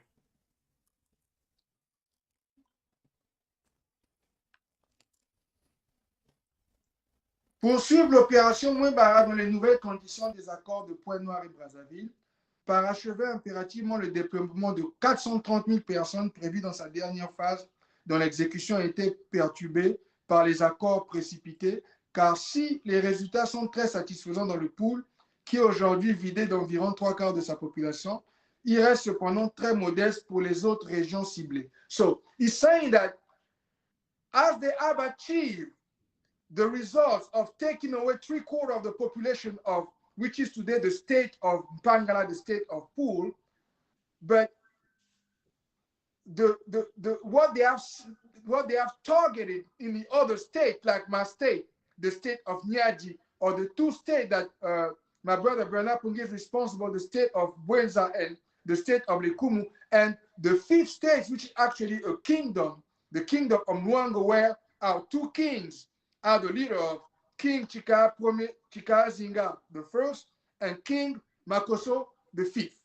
We have two kings who represent the kingdom of Luango. So this man is saying here that the fact that they have killed 3/4 of the population of the state of Pool is not enough. They have to target better. They have to target better the other states. I'm going to continue. Recenser les membres de nos pelotons d'exécution qui menacent de révéler l'existence et l'emplacement des charnières à la presse étrangère et les mettre sous haute surveillance. So, he's talking about finding every snitch, everybody around his government who's going to come and disclose publicly what they are doing here with the Operation Mouébara. So he said that they must find out where the snitch are, grab them, and put them under high servants. Basically, they have to watch them. So to make sure that nobody speaks about the genocide that he's doing here. So I'm reading from their document. This is their document. This is their vision. This is not ours. This is what he signed as President of the Republic of Congo. I'm going to continue. Recenser les membres de nos pelotons d'exécution qui menacent de révéler l'existence et l'emplacement des charnières à la presse étrangère et les mettre sous ordre de surveillance jusqu'à nouvel ordre, tout en les tenant suffisamment éloignés des étrangers de certains mouchards nationaux. So, they basically saying they gotta keep people, basically snitches who want to talk, away from international press. So basically, the United States don't need to know what we're doing here. You know, England don't need to know what we're doing here. Australia don't need to know what we're doing here. But we know that French know what he was doing there. Just to put it in context, French knew what he was doing, because French have protected him for 50 years. So French knew what he was doing. But United States might not know until today. So, I'm continuing. Veillez à ce que les organisations humanitaires étrangères devant intervenir dans les zones prévues par l'accord de Brazzaville ne tombent sur aucun des 6 charnières dissimulées. So, what he's saying is, even if the international community come where the crime was done, basically after a genocide or a war that he created, make sure that you keep them away from the bodies, so they cannot know the amount of destruction, how many people is actually killed. That's on paper. What is the name of the organization, Bernard? The Red Cross? What else we have over there? Red Cross, Doctor Without Limit. So yeah, how you call it? Doctor with Without Limit. Without Limit. Medicine Without Limit. Doctor Without Limit.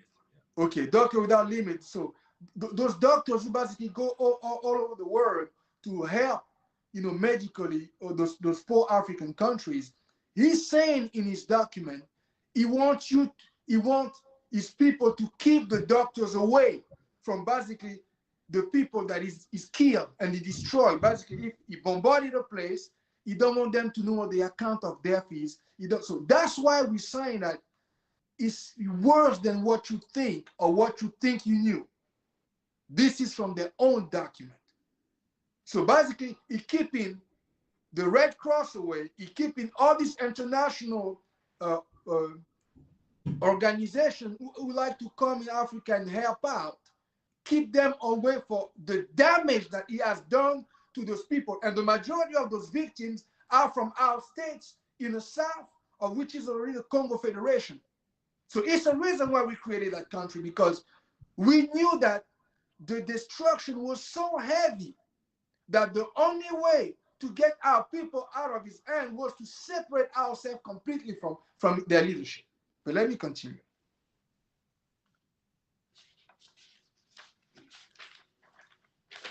It's unbelievable.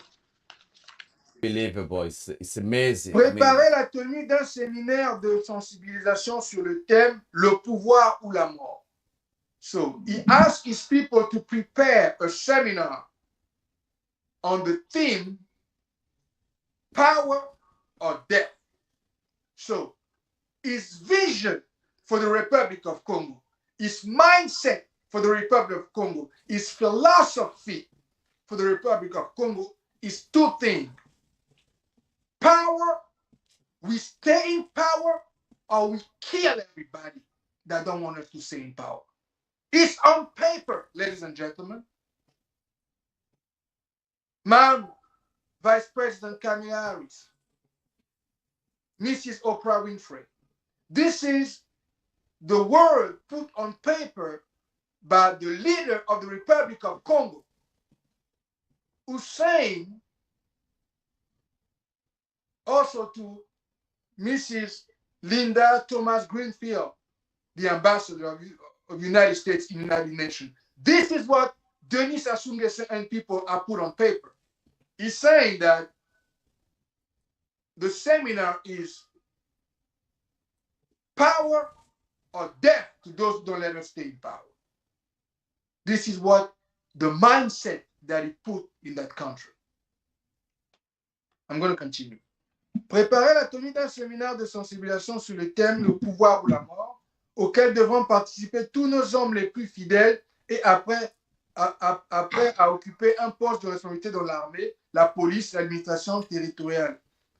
la douane et les impôts insistaient sur l'importance de l'inspiration de cette devise pour notre pouvoir à un moment où les chantres de la démocratisation redoublent d'ardeur à travers le monde. So, he's saying here, Jesus, that they're gonna go to a seminar with the theme is power or death. Basically, we have to stay in power or they all have to die. So if we don't stay in power, we have to kill all of them. That's what he's saying. And he said here that they have to call all the people in power there, people from the army, people from the police, people from the administration, people from the import-export, people who do all the business transaction there, people from the Chamber of Commerce. And he's saying that we have to make sure that we get all these powerful people who are placed in a powerful position in Congo to come to the seminar and learn what our philosophy here, because we hear that they're talking about democracy over the world now. So we need to have people that we can count on who are going to execute our power or your death mantra. That's their philosophy. So they have actually built people. They have it's like going to a university or going to a training. They have trained people who have power in the Republic of Congo to make sure that that mantra, power or death to others, stick in their mind. So it become what the Republic of Congo is. So it's funny to us when we hear all these people who are talking about a Republic of Congo. They're trying to go and do deal with them. These people have one vision: power or death to you. That's what they have here. I'm going to continue. Prendre toutes les dispositions nécessaires pour l'aide humanitaire. Il propose livrer aux populations favorables au pouvoir et maintenir celles qui nous sont hostiles dans un état de précarité qui les oblige à se soumettre. So, he's basically saying, take all the humanitarian disposition to help the people who support us, which is the North, which is the Mboshi, the people around Oyo, the Bateke, the people who are on the state of the North, that when Brother Jim showed you guys the map of the Republic of Congo, the people of the North, that's the people that he's talking about, the people who support him. So he said, for all these people, they need to have access to the living way of life like human beings. And he said again, for those who don't support us, so the South that is being killing, that is being torturing for 50 years, all these people, make sure that they submit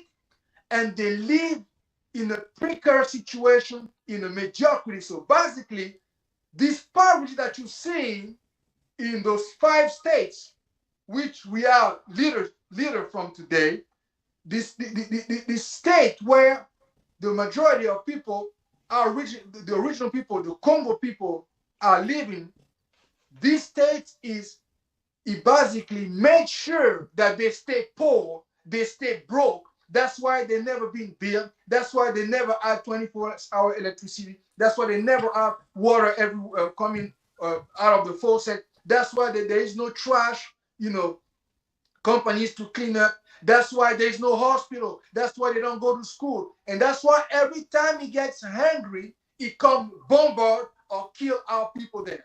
Because in their mindset, he said that if they don't support him, but then they must face death. It's basically that. If you don't support them, you're facing death. And if you don't want to face death, then you have to align with their power. Basically, leave them in power. This is one of the most outrageous way of living that I've seen in my lifetime. And France let that happen for 50 years.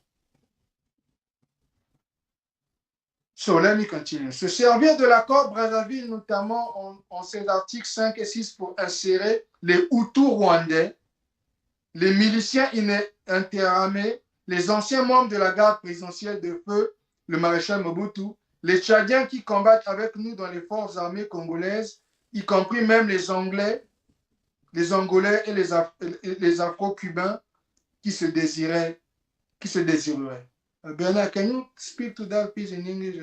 Can you translate that, Bernard? Translate, please.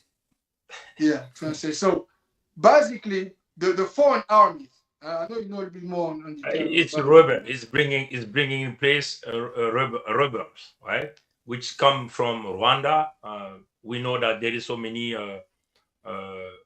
ex-genocide. The people who did the genocide in Rwanda are living right there in Congo. We remember even the French media, which we call French radio, RFI, which is international French radio, made a report on that by saying that Mr. Bizimana, Augustin, was, I think, higher level in army in Rwanda. He died right there. He died in Congo. There were many of them. So he's bringing in place the ex-military coming from Mobutu. We also remember even the United Nations made a report about Kuntamanji Martin, which we call the General Abdoulaye Miskin. I think it's from Center of Africa or Chad. He got a passport of the Republic of Congo. He was there also with his troop doing some kind of operation in the south, in our land, by destroying our people, killing the people, basically by implementing what we call here the Operation Muebara that my brother Gervais is reading right now. Mm-hmm. So also we remember there were also the Angola army and came to intervene on his behalf and to put him back in power in 1997. So it's a kind of basically is paying for military, private army, either white folks or black folks coming from different country in Africa or different country in East Europe to protect his power, like he's doing at this moment. As you know that most of the south of the Republic of Congo, which is our land, which is our new country, we have created a federation, is under siege of this military private army coming from overseas on the behalf of the Sassou Nguesso regime, with the intention of maintaining our land under recolonization, spoiling our natural resources, the killing of our people, eventually selling of our land. And that we are claiming right now, and we are asking for you, from you, which is the most powerful woman in the United States.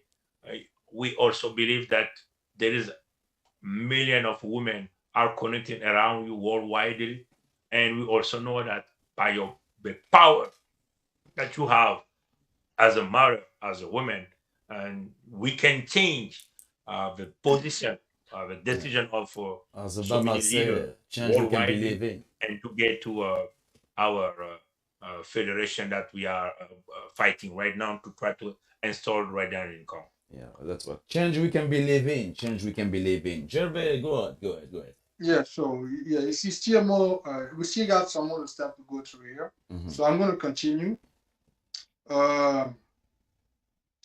Interdire strictement la délivrance du passeport national à tout ressortissant du Sud et aux nordistes qui refusent de se rallier afin d'empêcher leur sortie à l'étranger. So he's saying here, everybody from the South should not get a passport to go overseas. And people from the North who don't support him also should not get it.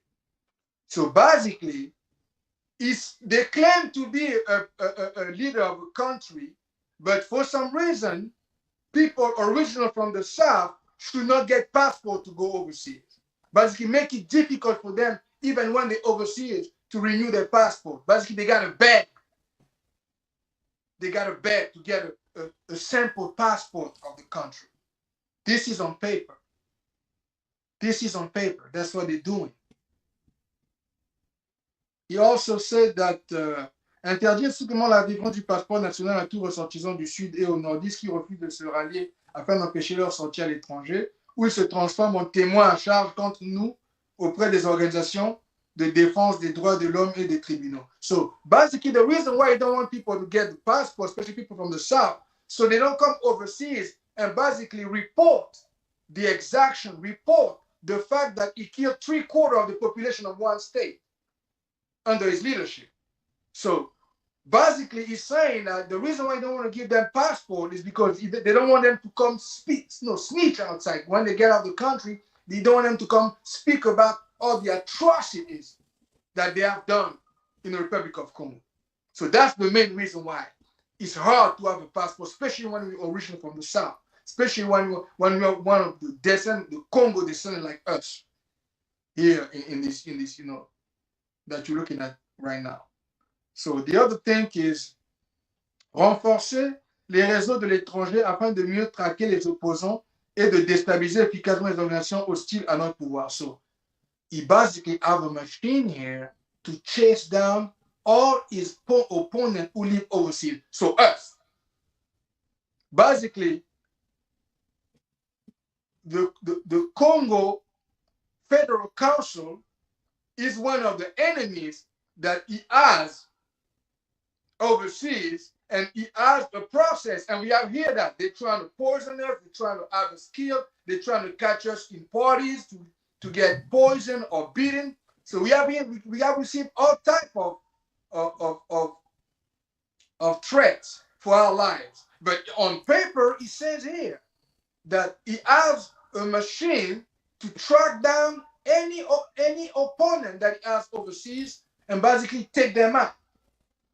So, ladies and gentlemen, we are here basically, in their mind, we are sitting ducks. We're supposed to be killed because we are here to try to save our people. We are here to try to protect what he has destroyed, trying to fix what he has destroyed. We are here to take away those people who have left so they can survive after these 50 years of reign. But you got a process here to take us out, even though we live overseas. It's on paper, ladies and gentlemen. Organiser l'exécution des détenus politiques se trouvant encore dans nos géoles et en faire porter le chapeau aux éléments incontrôlés. So he's saying here that he want to execute all the political prisoners that he has under his hands and blame it on rebellions. Let me explain. Let me say that again. He's saying here on paper that they need to execute the political prisoner that they have, and after they execute them, they need to blame it on the opposition. Blame it on the people who basically don't support them over there. That's their mindset. And ici again, réaliser coûte que coûte au cours de l'année un référendum et empêcher par tous les moyens le retour des exilés politiques influents. So basically, he said he wanna do a referendum of all the political asylees like us and make sure who have influence, make sure that we never put our foot again in the land of our own ancestors. So Mr. Denis Sassou Nguesso are telling us who have influence, who have connected with our people, that because of our influence, because of the fact that we have chosen to put our life on the line to protect our people, to get the life of our people better, we should not dare to put our foot in the land of our ancestors, which we are the descendants. So he's taking upon himself, him and his regime, to stop us to go back to our own land. Ladies and gentlemen. So I'm going to read just a little bit of the objective and I'm going to stop because this is too much. It's a lot of disgusting stuff here. But I'm going to read a couple of objectives here and I'm going to stop because I can't go on for all days. is very brutal. But I'm going to read just a little bit more and I'm going to stop because it's a lot to take. Exactly. This is the last page.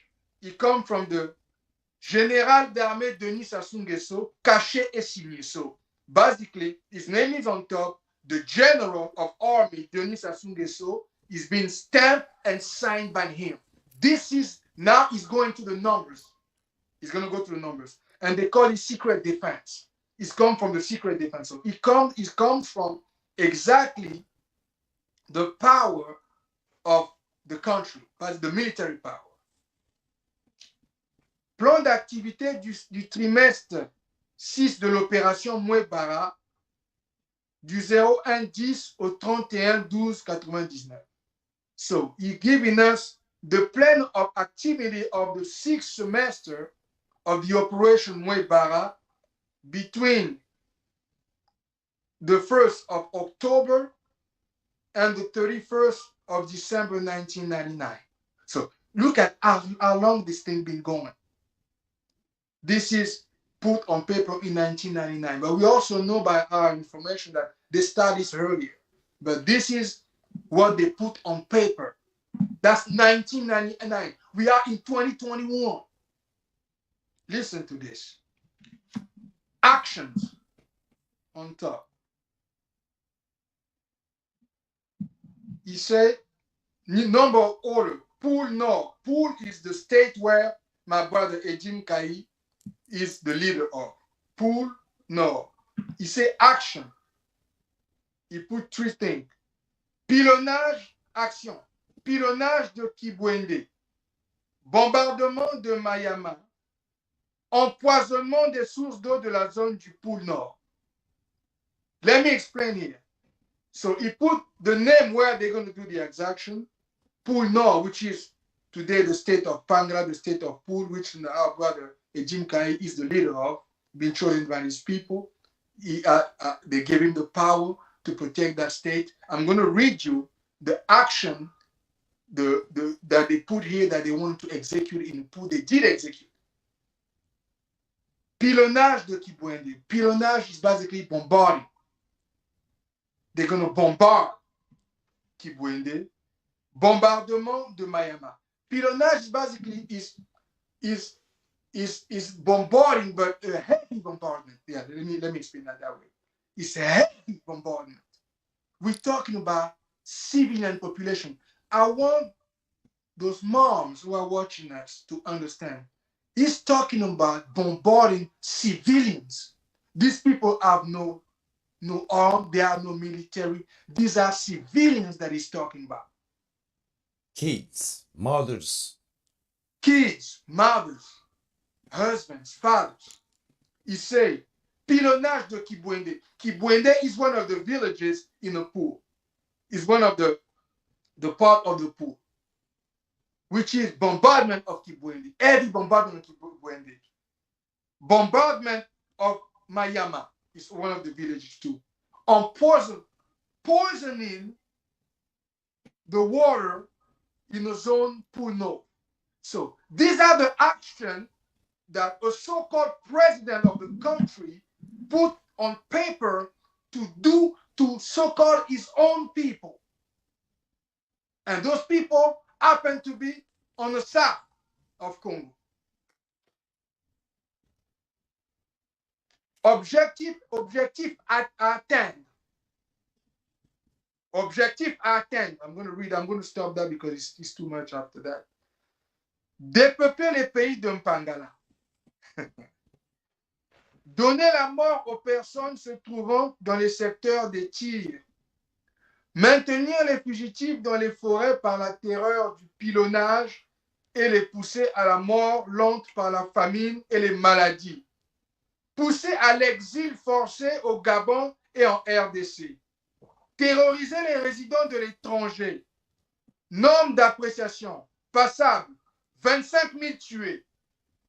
De 25 000 tués à 15 000 déplacés. Bien, 30 000 tués à 20 000 déplacés. Excellent, 45 000 tués à 70 000 déplacés. Notez bien, brûler tout jeune en âge de combattre en provenance des zones à forte résistance. Yeah, man. I'm going to explain in English. Give me a minute. Get some water, man. Get some water, man. Get some water. Get some water. That's too much. That's too much. Oh my God. Berman is too much, isn't it? Yeah, man. Je vais relire ça en français une dernière fois pour que nos peuples entendent. I'm going to read that in French one more time, and I'm going to speak in English because it's more than sometimes that we can take. Objectif à atteindre. This is Denis Sassou Nguesso, who's been in power for 50 years. L'objectif qu'il doit atteindre. Dépeupler les pays de Mpangala. Donner la mort aux personnes se trouvant dans les secteurs de tir. Maintenir les fugitifs dans les forêts par la terreur du pilonnage et les pousser à la mort lente par la famine et les maladies. Pousser à l'exil forcé au Gabon et en RDC. Terroriser les résistants de l'étranger. Norme d'appréciation. Passable. 25 000 tués, 15 000 déplacés. Bien. 30 000 tués, 20 000 déplacés. Excellent. 45 000 tués, 70 000 déplacés. Notez bien, brûlés tout jeunes en âge de combattre en provenance des zones à forte résistance. Now I'm going to read that in English. I'm going to explain that in English. And I'm going to say again, if you have children, ask them to leave. Because this is...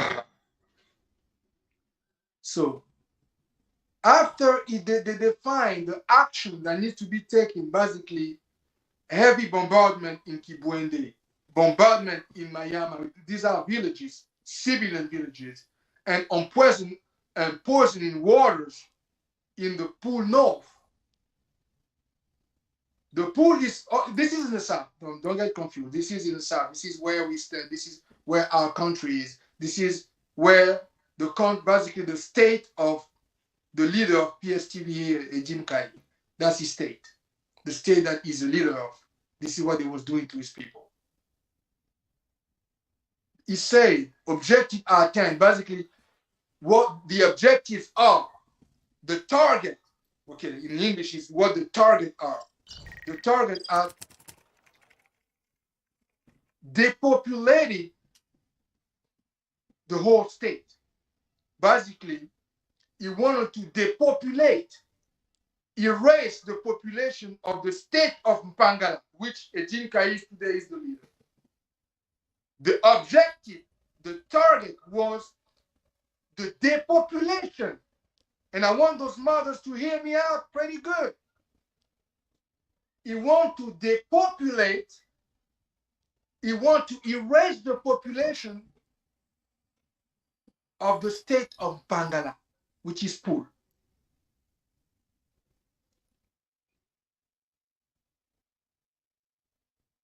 Give death to everybody who is in the target of our, basically, give death to everybody that is in front of our weapon, basically. That's what he's saying. He's basically, as we put the weapon up, whoever is in front of that weapon, kill them. We're talking about civilian population. I want you to hear me out pretty good. We're talking about civilian population. Anybody we come in front of his Kalashnikov, of M50 or whatever weapon he got to be killed in the state of Mpangala. That's what he's saying. Keep the fugitives, those who are able to escape, keep them in a forest with the terror of heavy bombardment. So basically, you want to make sure that whoever they didn't kill in town or in villages with heavy bombardment, keep them dying in forests. These are the people of the state of Mpangalapool that he's talking about. They're in the south of the Republic of Congo. Today, they're part of the Kongo Federation. These are the primary people that we need to be protecting right now, because this man have on paper a vision where he say that if you happen to escape death in a city and you find yourself in the villages or far here close to the forest, he want his weapons to come and bombard so heavily that he drag you all the way to the forest to make sure that if you don't die in a city, if you don't die in the villages, you're gonna die in the forest. He also say, maintenir les fugitifs dans les forêts par la terreur du pilonnage et les pousser à la mort l'un par la famine les maillots. Okay, so he said that when they're gonna leave, they're gonna run to the forest. You want to make sure that they're gonna die of anger and sickness. This is on paper, ladies and gentlemen. You want them to run to the forest after heavy bombardment, and you want to make sure that they die of anger and sickness in the forest. Push them at the exile in Gabon. Gabon is the frontal country, the Republic of Gabon. So basically, push them in exile in Gabon or in RDC. RDC is the Republic Democratic of Congo. So these are the frontal country that we have around us. So basically, he's saying, if they don't run to the forest where they're going to die of anger and sickness, they can run to the Republic of Gabon, or they can run to... Il n'y a pas le sang, là. Si, il y a le sang. Il y a le sang chez moi. Il n'y a pas de problème, là. C'est toi qui n'as Il n'y a pas pas le le sang. sang? C'est toi qui n'as Le pas sang est parti. Hein. Non, c'est toi qui n'as pas le sang. C'est parti. Non, non, non, il y a le sang. C'est toi qui n'as le sang. Moi,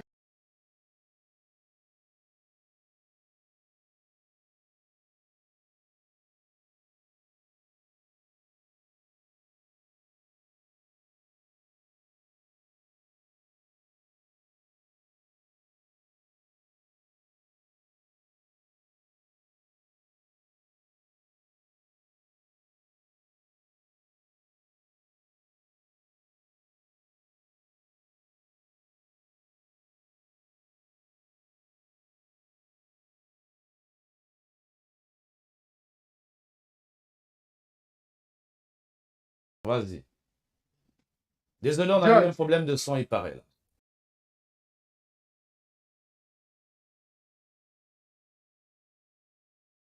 Oh, ciao. Désolé. Oh, okay. You know, the tension is very high here. Désolé. So he was saying that push them in exile in the Republic of Gabon or Republic of Democratic of Congo. Push them and terrorize the resident, those who reside overseas. So us, terrorize us. That's what he's saying here. We have to be terrorized. Those of us who live overseas, we have to be terrorized by his regime. That's what he's saying. And then he went a step further and he gave a grade of appreciation by the amount of death that you're going to be able to achieve. This is where the evilness, the sickness of this man and his regime can be seen in full-blown picture. He gave a grade to his people who are going to execute this population of how much you're going to be graded by how many you're going to kill. And let me read you what they put. Norm d'appreciation, which is, we're going to give you the grade of appreciation here. Passable. If you clear 25,000 and you displace 50,000, you just passable. The grade is passable. Let me repeat that. If you kill 25,000 in the state of Pangala and misplace 15,000 people, we're talking about civilians. He say that's just passable. That's the grade that they give you. And then you go to the next grade, which is good. If you kill 30,000 and you displace 20,000, so you get the grade of good if you kill 30,000 civilians in the state of Pangalapool and you displace 20,000. And then it goes to the next level. He said, you're going to get the grade of excellent. Listen to me very well. He said that you're going to get the grade of excellent if you kill 45,000 and you displace 70,000 people. We're talking about civilian population here, ladies and gentlemen. These are civilians that he's talking about. This is not a war. This is not a resistance that he's fighting. He's going after civilian population that is great. He told his army, he told his government, he told his generals, he told his police, everybody worked with him, that the norm of appreciation goes from passable, 25,000 killed, 15,000 displaced or misplaced. You go to the grade of good if you kill 30,000 and you displace 20,000, and you go to the grade of excellent if you kill 45,000 and you displace 70,000. And we're talking about civilian population. And he made that country go to 2 civil wars and a genocide in the state of Pangala, the same state. But this was the number that they was projected. And I'm going to stop there. It's more than that, but I'm going to stop here because that's enough. All right. So we're gonna jump up to the process that brought the creation of the Kongo Federation. So we can go on, take some water, man. Bernard, you're gonna start with that process, man. All right. Well, it is very clear that the universal right has been denied for our people, which is the Congo people in the south of what we call the Republic of Congo. So we decided now to restore the dignity for our people of being in control of ourselves. That's the main goal there. Mm-hmm. We started by the point where we were lost. The point we were lost were the years and dates that our ancestors have signed the contract with the white folks on the 1880 at that time. So during the deal, a lot of promises was made, but none of them was respected. We came back to that. So at that time, the territory of the South was under the total sovereignty. The people was living with their freedom, the right of speech, of thought, of moving their merchandise, their people. They were a great collaboration. The deal comes. At the time, our people have lost their sovereignty. The French, what they have done is they took every territory in which they have signed the contract, they made the territory together. And in November 28th of 1958, they create what they have called the Republic of Congo by taking the sovereignty land of our ancestor and put it in that entity. Few hours later, the French decided to brought back what they have created the entity, the Republic of Congo, within the community, which is the French community, which means basically explaining that the Republic of Congo looks like a little province for the French. So the president of the community is the French president.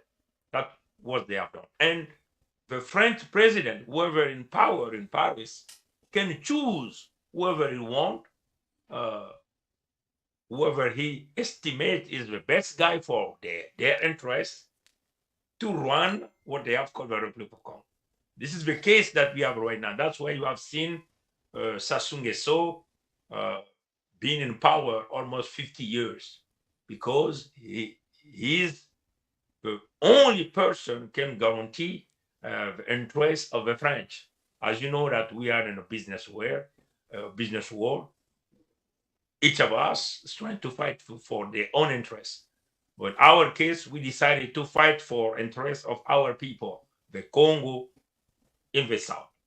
The French did not respect the deal because they have given the power to the Sassou Nguesso regime so that this person can keep going with the colonization in our land. That's why we're talking about the humanitarian action.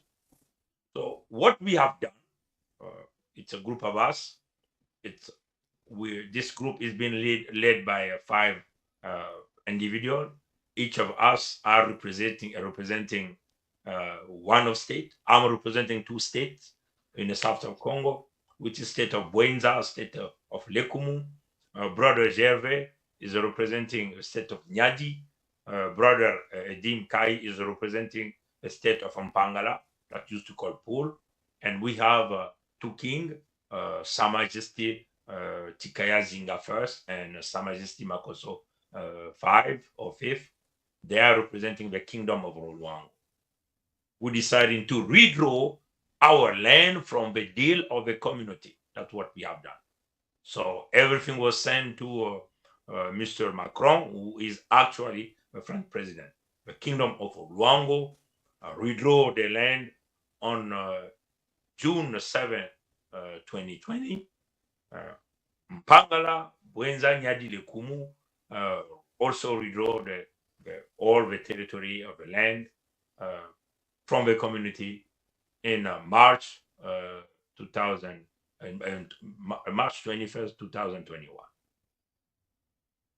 That was the main process that we have done. So we have to take out our land from the deal that did not work. Instead of respecting the deal, they went to take different people and making us a slave. It was our right to protect our people, to fight for our people. Step 2, we decided to go ask our people through the petition. So we made a petition through the official site that everyone is doing a petition, and that petitions keep going until today. We also create what we have called here fish of petition, which is basically a spreadsheet that people have to put their name because of the difficulty that everyone has in that Republic of Congo there with the internet, because the internet is only for the most worthy people, and for our own people, the Congo people that have put under slavery, we have to create a kind of mechanism that will allow them to come to sign the petition, what we have called spreadsheet of petition. So they were signing, sending to us through email, through WhatsApp. So that's the second process that we have done to increase significantly the number of people who have signed through the chief of the village, the chief of the family, the chief of the area that people have been living. So in October, we have collected 22,707 signatures coming from our people. So this is showing clearly that our people have decided to go for to control themselves through their own determination by creating a new country, which is made of 4 states, totally independent, and the kingdom of and one kingdom.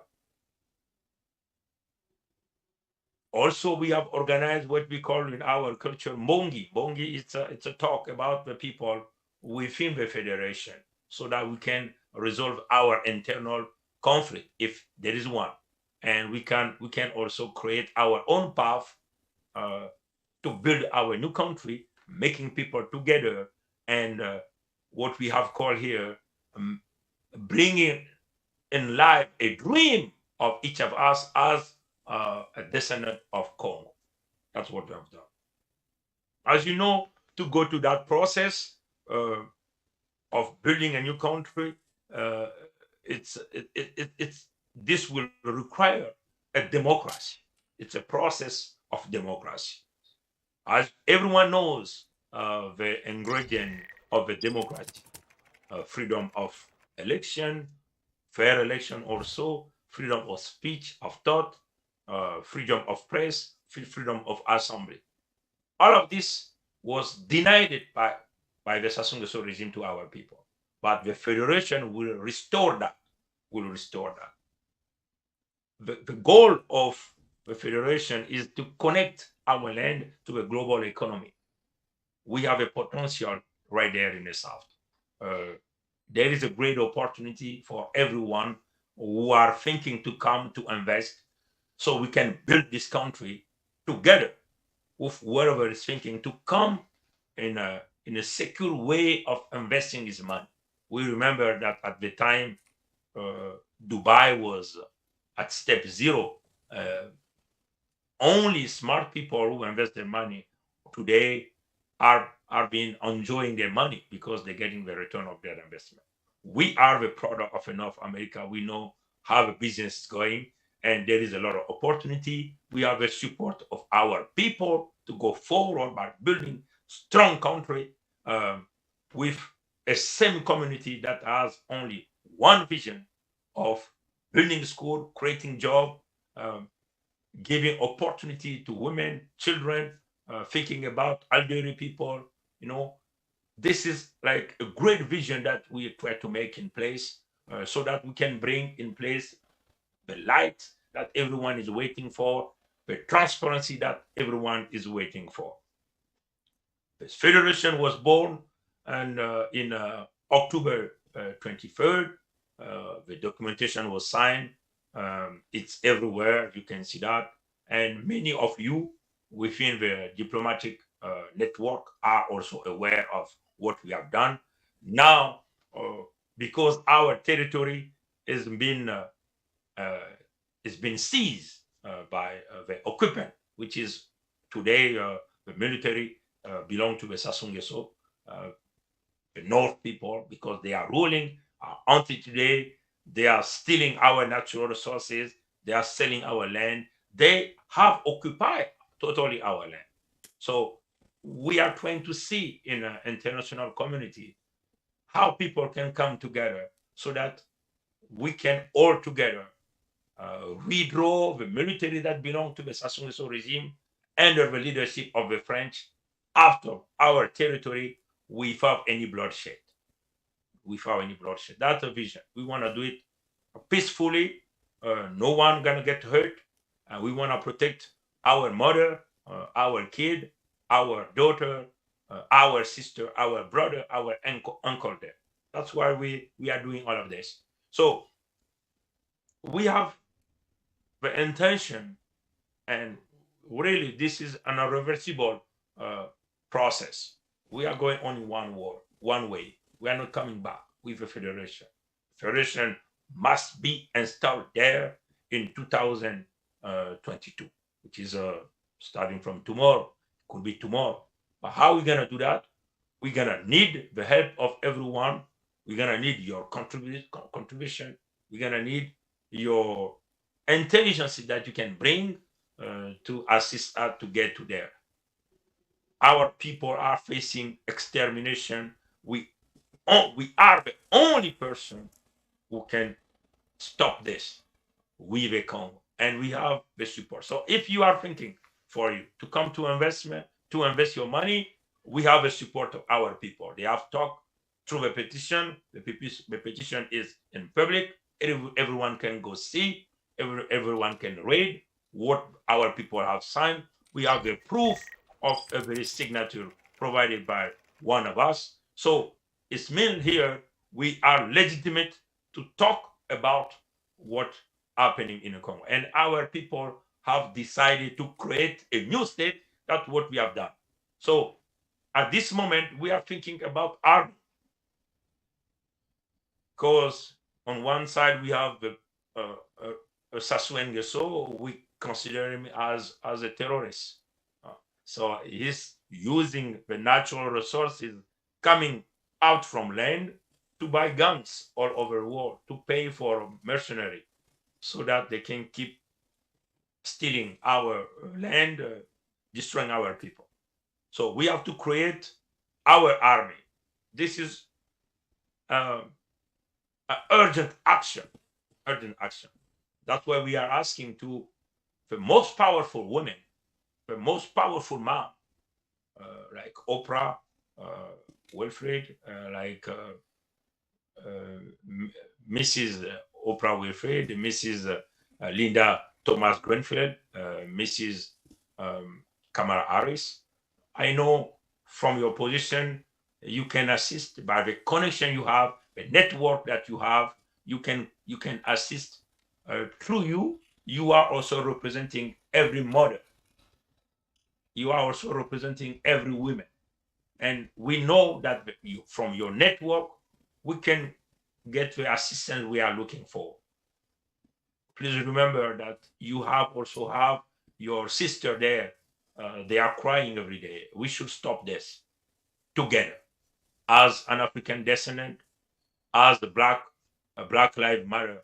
And we are also calling for white folks who think about the restoration of the dignity of the people. Even in a couple, if things doesn't work, and you cannot just keep there and fighting. I think we came to a point where we cannot live together with them, because they have shown us all of their bad side. We provide them what we could. We open our land to them. We give them our daughter, so they marry with our daughter. We give them our son. We give them the job. They are feeding on our land, and now they want to exterminate us. I think this is an evil intention. So even though we try to solve it, there's no chance for them, because right now they have increased their military power. Right? So now they are in a system of just keep changing the rule of the game in the middle of a game. They even now they want to again change the constitution, even though the actual constitution is it's criminal. When you read the article number 10 and the article number 96 of the constitution, Sassou Nguesso has the whole protection humanity, even though he can commit a crime like he's doing right now, killing, stealing, destroying. Nothing can happen to him. No one is above the law. That's why we cannot keep going to that direction. The federation is the new state. We have to put it there, build it together with everyone is willing to come and with a great intention. You need a deal of doing business. Our people is there. We can discuss by trying to see how we're going to be working in a fair share, equality of a deal by protecting each of us interests. We're going to protect our people interests. We're going to protect your interests too. The federation is blessed by God. You want to make money, that's the right place. You want to invest, that's the right place. We are open to the sea, Atlantic Ocean, oil, gas, iron, copper, coltan, all of this mineral is there. Why should we, the owner of the land, the owner of the territory, we should be crying every time? And even another part, there is no at all intention of trying to solve it. They are in their own calculation, changing constitution all the time so that the guy can maintain there. Right now, the rule is that the Moshi of the people in the north has always to be in power. They're always in power, always above the Remember, law. these people, they don't belong to us too. So that's So, normal. I mean, they So don't they belong to us. always above us. They have a law. The They are minority above too. the law. The death to us, the owner of the land. And now the intention is to exterminate, and this is unacceptable. And as a human being, I do believe that even animals, when you kick them, you push them far away, at a certain time, the animal will charge back. And we are here to protect our mother. We are here to protect our sister. They are crying. I'm here living in Canada. It's been many years that I couldn't even put my feet there back home. My mother died. My father died. I couldn't go back to bury my dad, my mom. I even don't know where my mom was buried, where my dad was buried, and this is no fair. I do believe that this is the right time for the voice of you as our sister, you as our mothers, to step in, stand up together with us. We as your little brother, so we can work together.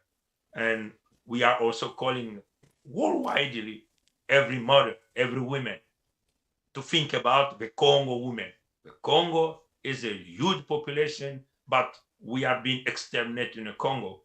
If you leave Sassou Nguesso, who is planning again to put his son or the same system, the same military, we will disappear in the South. And we want to prevent that by protecting the culture of the Black people that we are, protecting our people, So we are again. Just want to finish by this sentence. The intention is there, great intention. We want to open up to a global economy. We want to bring. We are surrounded by river. There is wild animal. Great opportunity of tourism. I think it's a better place for you to think. Why don't you come visit the South of Congo one day when we're working together, create that big bond of connection between us by developing that area?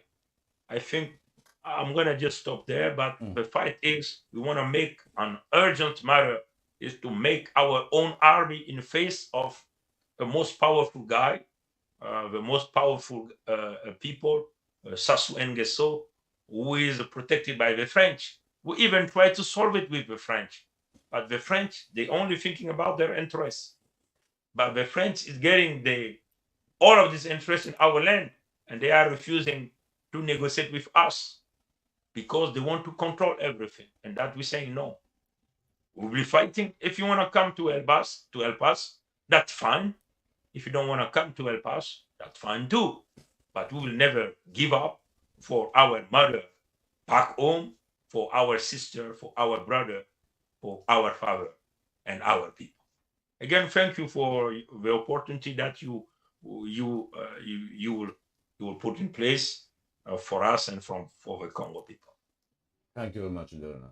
Gervais, the last word also regarding the same topic. I'm quite to add to what my brother Bernard just did. Thank you again, Bernard. It was a nice, beautiful presentation.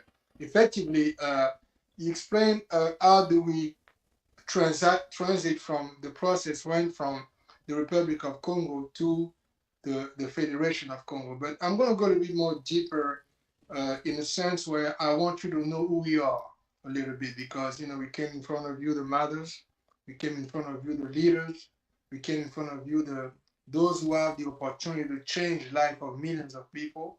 Now I'm talking about again, Madame Vice President Kamala Harris, Mrs. Oprah Winfrey, which is a powerful business mogul with a lot of influence, and of course, the ambassador of the United States in the United Nations, Mrs. Linda Thomas Greenfield. So I just want you to understand where we're coming from, in a sense where this young man that you see in your screen came together 4 years ago. We came together 4 years ago to try to save the Republic of Congo, to find a process in which we could save our people because of all the wars, all the hate, all the, like I just read you through the operation whereby all the death that happened. But as you see in us right here, I just want you to know, in case you didn't know, my brother Bernard Pongi, which is the leader of the state of Buenza and the state of Lekumu, is in Canada right now. He lives in Canada. My brother Jim Kai, owner of that nice place to see, is our guru, the best communicator I have in Paris, France. And I, as you know, for maybe those who don't, I'm in Atlanta, Georgia. So we've been living in different countries, working together for over 4 years now. We put together one of the strongest visions to try to save the Republic of Congo, which was a manifesto that we put together to try to save the Republic of Congo 4 years ago, based on the federal democracy, basically a process where we will share power. That same process that you see today in a Kongo Federation, but we offer that to the Republic of Congo. We came together first. We have to put the idea together. We have to unify, and we brought the people with us. The thing was, when we wrote the manifesto to liberate the Republic of Congo, the political mind, the government, the diaspora, they didn't like it because in that manifesto, we asked here to completely change the way politics was done in the Republic of Congo. We cut in half the politician's salary. We asked for justice for all the crime. We asked for reparation, like we asking also today with the Federation, that all of our people who've been wronged, who lost many people, that we get some type of reparation for them. We asked also to go from the dictatorship that they have now to a federal democracy, which will share power and we will transform the 12, because they have 12 departments, we'll turn them into 12 states. They rejected that proposal. This brother that you see here with me on the screen, I've been working for 4 years to try to save the Republic of Congo. Once they rejected that proposal, once they trashed us, they told us that we was crazy, that we was dreaming, that this country could never be, basically, they refused to share power. Then our next move was to look at our people in the eyes and look at the damage that was done to our people. And then we got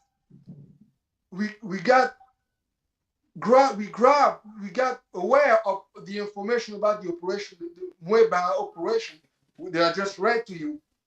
We have to protect our people first. Since they refused to do the federal democracy in the 12 department, we said we have to protect the South.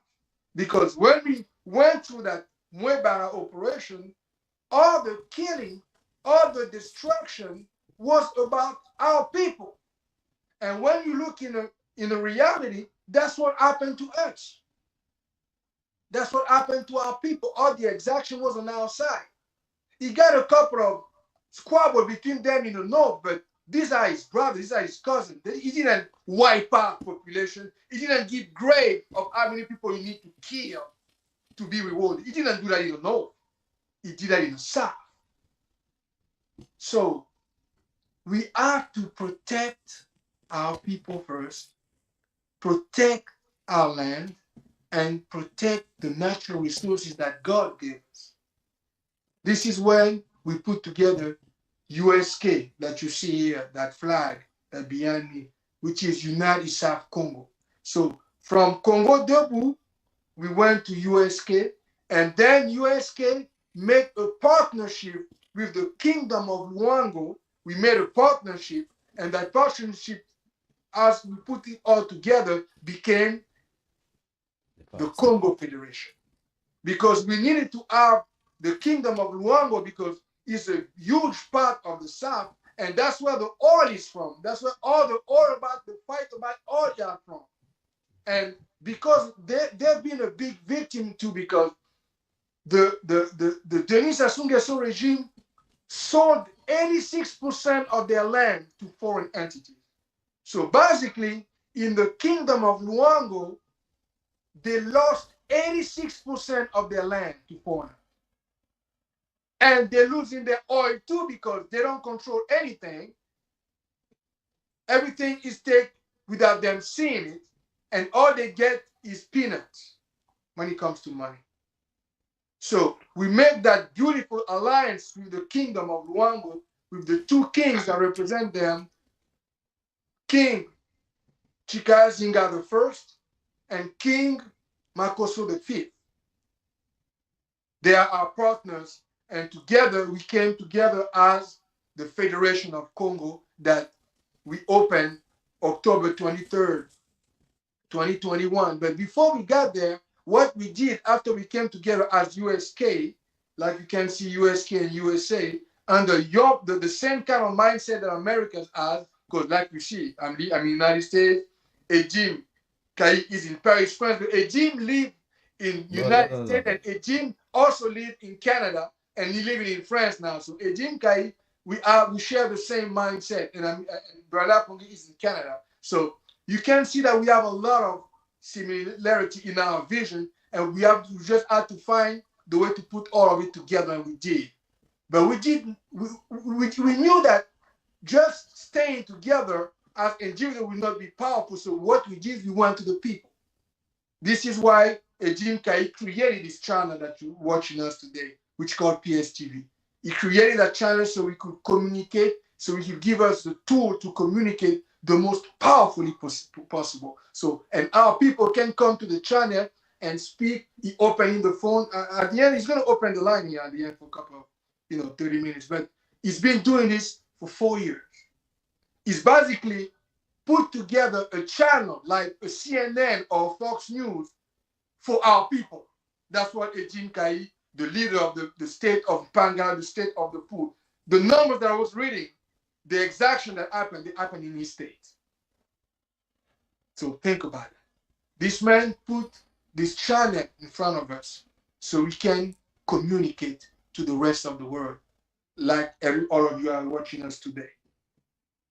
So by using the communication, we connected to our people back home in the land of our ancestors and with all the diasporas. And we decided to put a petition online and a manual petition because they don't have internet there in Congo. The internet is not good. Not everybody got internet. You got to be connected to them to have good internet. So we had to make a manual spreadsheet that families could write their names and give us the authorization to speak on their behalf. So between the time that we start the petition, we also open a store online, a USK store. So this flag has a store under the USK store. We also have brand, t-shirt and casket to promote the new country. So we online, it's called USK store, it's on Zazo. So we created the petition, we created USK store, and then we went on a campaign to convince our people to come support this new process of separation from the Republic of Congo. And it went from 1 signature to 1,000 signature to 2,000 signature, from 2,000 to 10,000. When we hit 10,000 signature, we say, you know what? We need to go to a process called Mbongi. Mbongi is like a therapy. Because of all the negative, destructive history, we needed to take our people to a process of healing. So we decided that we will go back to our tradition, which in our land is called Mbongi.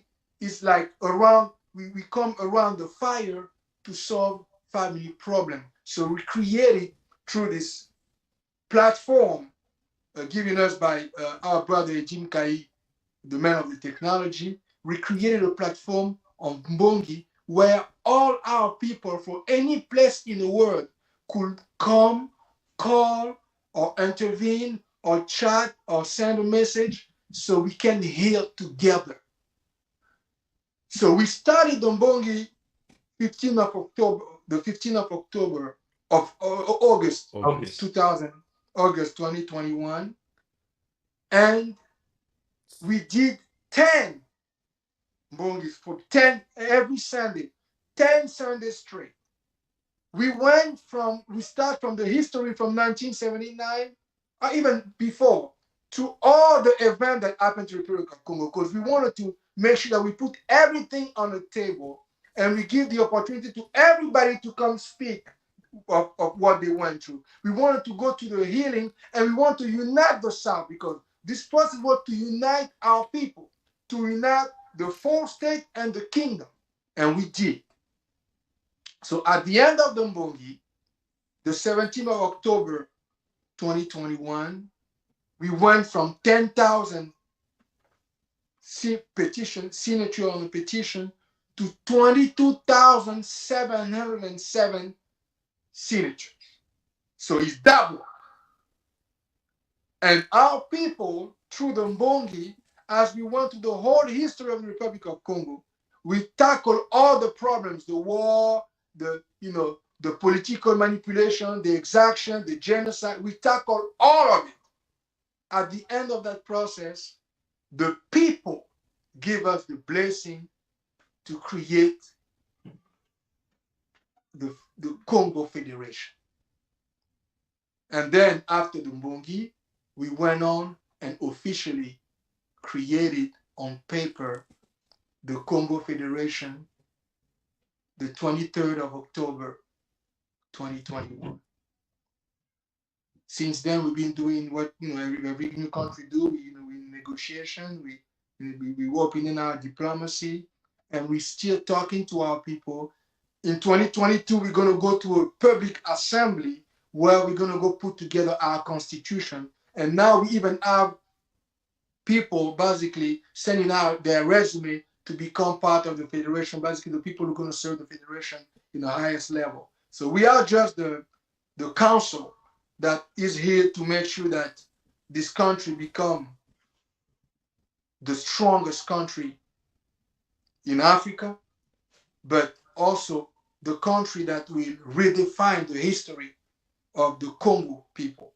So our role here is to put it together and turn around the life of our people from mediocrity to prosperity. That's why we came to you tonight, to present you our country, to present you our people, so you can understand that from all this pain that all these women went through, all these young people went through, all these young men went through, all these diaspora is going through, all this pain, we can turn it all around by going through this new vision that we have put on the table, which is a great partnership between the Federation of Congo and the United States, which is a great mindset between us, because we believe that we can do way better than what they did to our people for the last 50 years.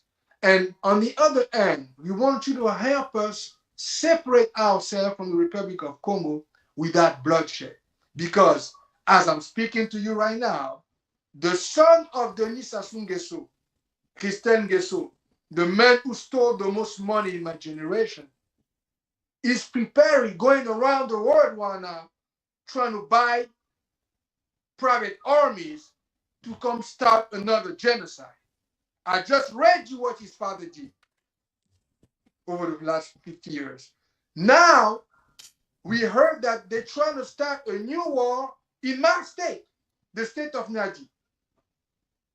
That's where they want to start it from this time. But we have told them that this time around, the Federation of Congo, you use all its connection and power to respond swiftly. And we hope that the United States will help us protect these new countries coming together. All we ask them to do is leave our land. We took back our sovereignty from the French already, like my brother Bernard explained to you. The Kingdom of Luango did it January 7, 2020. We did it the 21st of March 2021.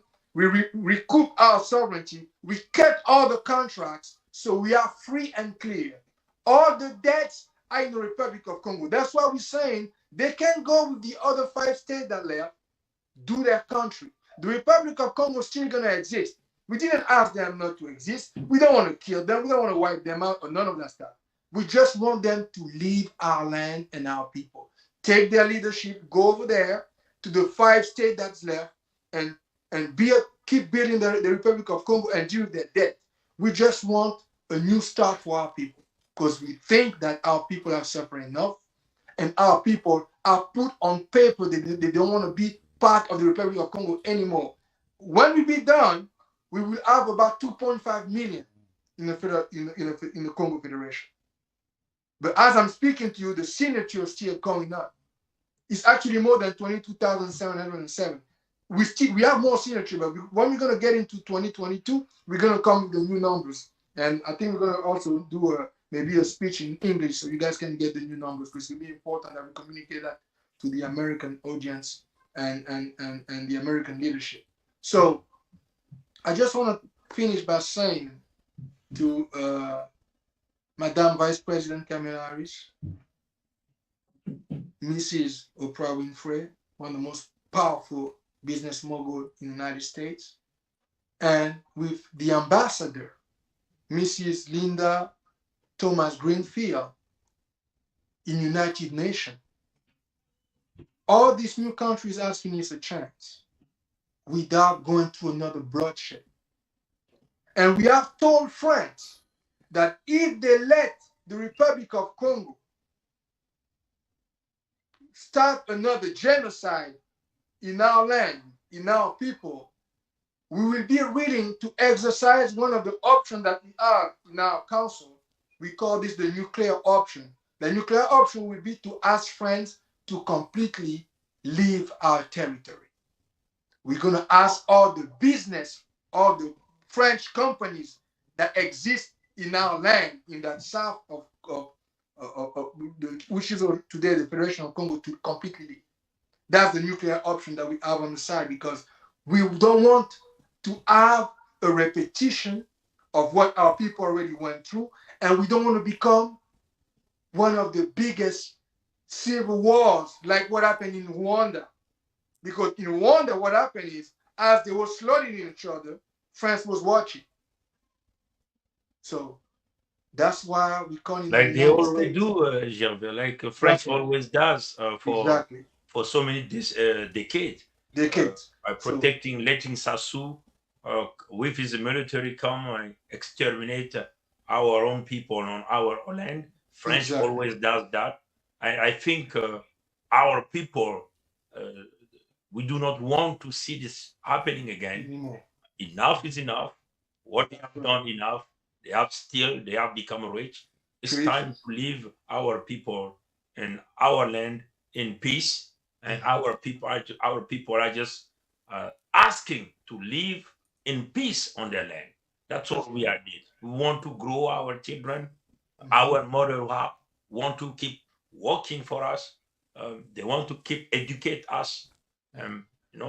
That's all we are asking. That's why today it's the last day of the year, and we have a name. We have put some name there, 3 names, but beyond these 2 women, this very powerful system, sister, there is a billion of women around Yeah. them, and we are talking not only to them but to To all all. the women around the world. And this is our message, like our crying. We are coming here to trying to resolve the problem of the Congo. We are facing extermination. The women in the south, the Congo women are suffering. They are crying. Their children are crying. It's time for all of the women to be together, especially to protect black, the life of the black, right there Especially in the life south. of the kids, right? That's right. But I'm gonna just give a shout out to men's too. Huh? You know what I'm saying? We didn't forget about men's too. Give up a big shout out to all the politicians down there, maybe President Obama, and Yes. also we did forget Michelle Obama too. We did Yeah, forget her. Huh? the You know what I'm saying? So First lady. First Actually, I lady, wanted to talk to the representative also because I did send them on my Twitter. Nancy The Pelosi, picture. Nancy Pelosi. Yes, to Yeah. the representative like Ocasio-Cortez, the black, congressional caucus, because the black congressional caucus, to the progressive caucus, because on the progressive caucus you guys have so much diversity, and many of you have some immigrant descent, and you understand the type of basically history that we explain in here, what our people are going through, and that we want to change, and we hope that we can gain your support. Also, of course, to the President Biden. He's the leader of the United States right now, and like I said, United States gave me a chance when I came here in 1999. All I'm trying to do is, to be honest with you, is fight and give a chance to the people that have raised me, the land that I was born into, and the land that belonged to my ancestors. And I just want to give that a chance so they can build also, they can become prosperous, like you allow us, you help us, you give us the opportunity in America to become that. I just want to reciprocate the same thing to my people over there, especially also the state of Nyaji, which I'm the leader of. But I want to thank again everybody, thank my brothers, Happy New Year's. Yeah, And thank New Year's already. our Anyway. supporters. New Thanks. Year. All right, thank you. Bernard, last word or we gotta go? Yeah, no, last word is just okay. We see that you have a name, Mrs. Obama there too. Yeah, It's forget all about. the Just give women a little around shout the out. world. Just a We little are shout talking out. here. Just a little shout out. Again, we need this power that belong to the women, to our mother. You are all our mother. Power to the women. We all coming from the women. Power to the lady. Born from the women. So we need on this last day of the year, and we're going to the new year, the power that belongs to the women. And please think about the women in the Congo, women in the south of the Republic of Congo. That's all we are asking. Please think about them. They are facing a huge lifetime, and they have give us the power so we can talk on their behalf. And that's what we are doing here. Yes. So let's work together to solve this matter. 2022 is a new year, but we want to implement our new state, the Kongo Federation. We need our army to protect those women, this kid, to protect our land, to protect our natural resources. Let's work together. Again, Happy New Year. Happy God New Year bless to you. everybody. God bless you all. Thank you very much for being. All right.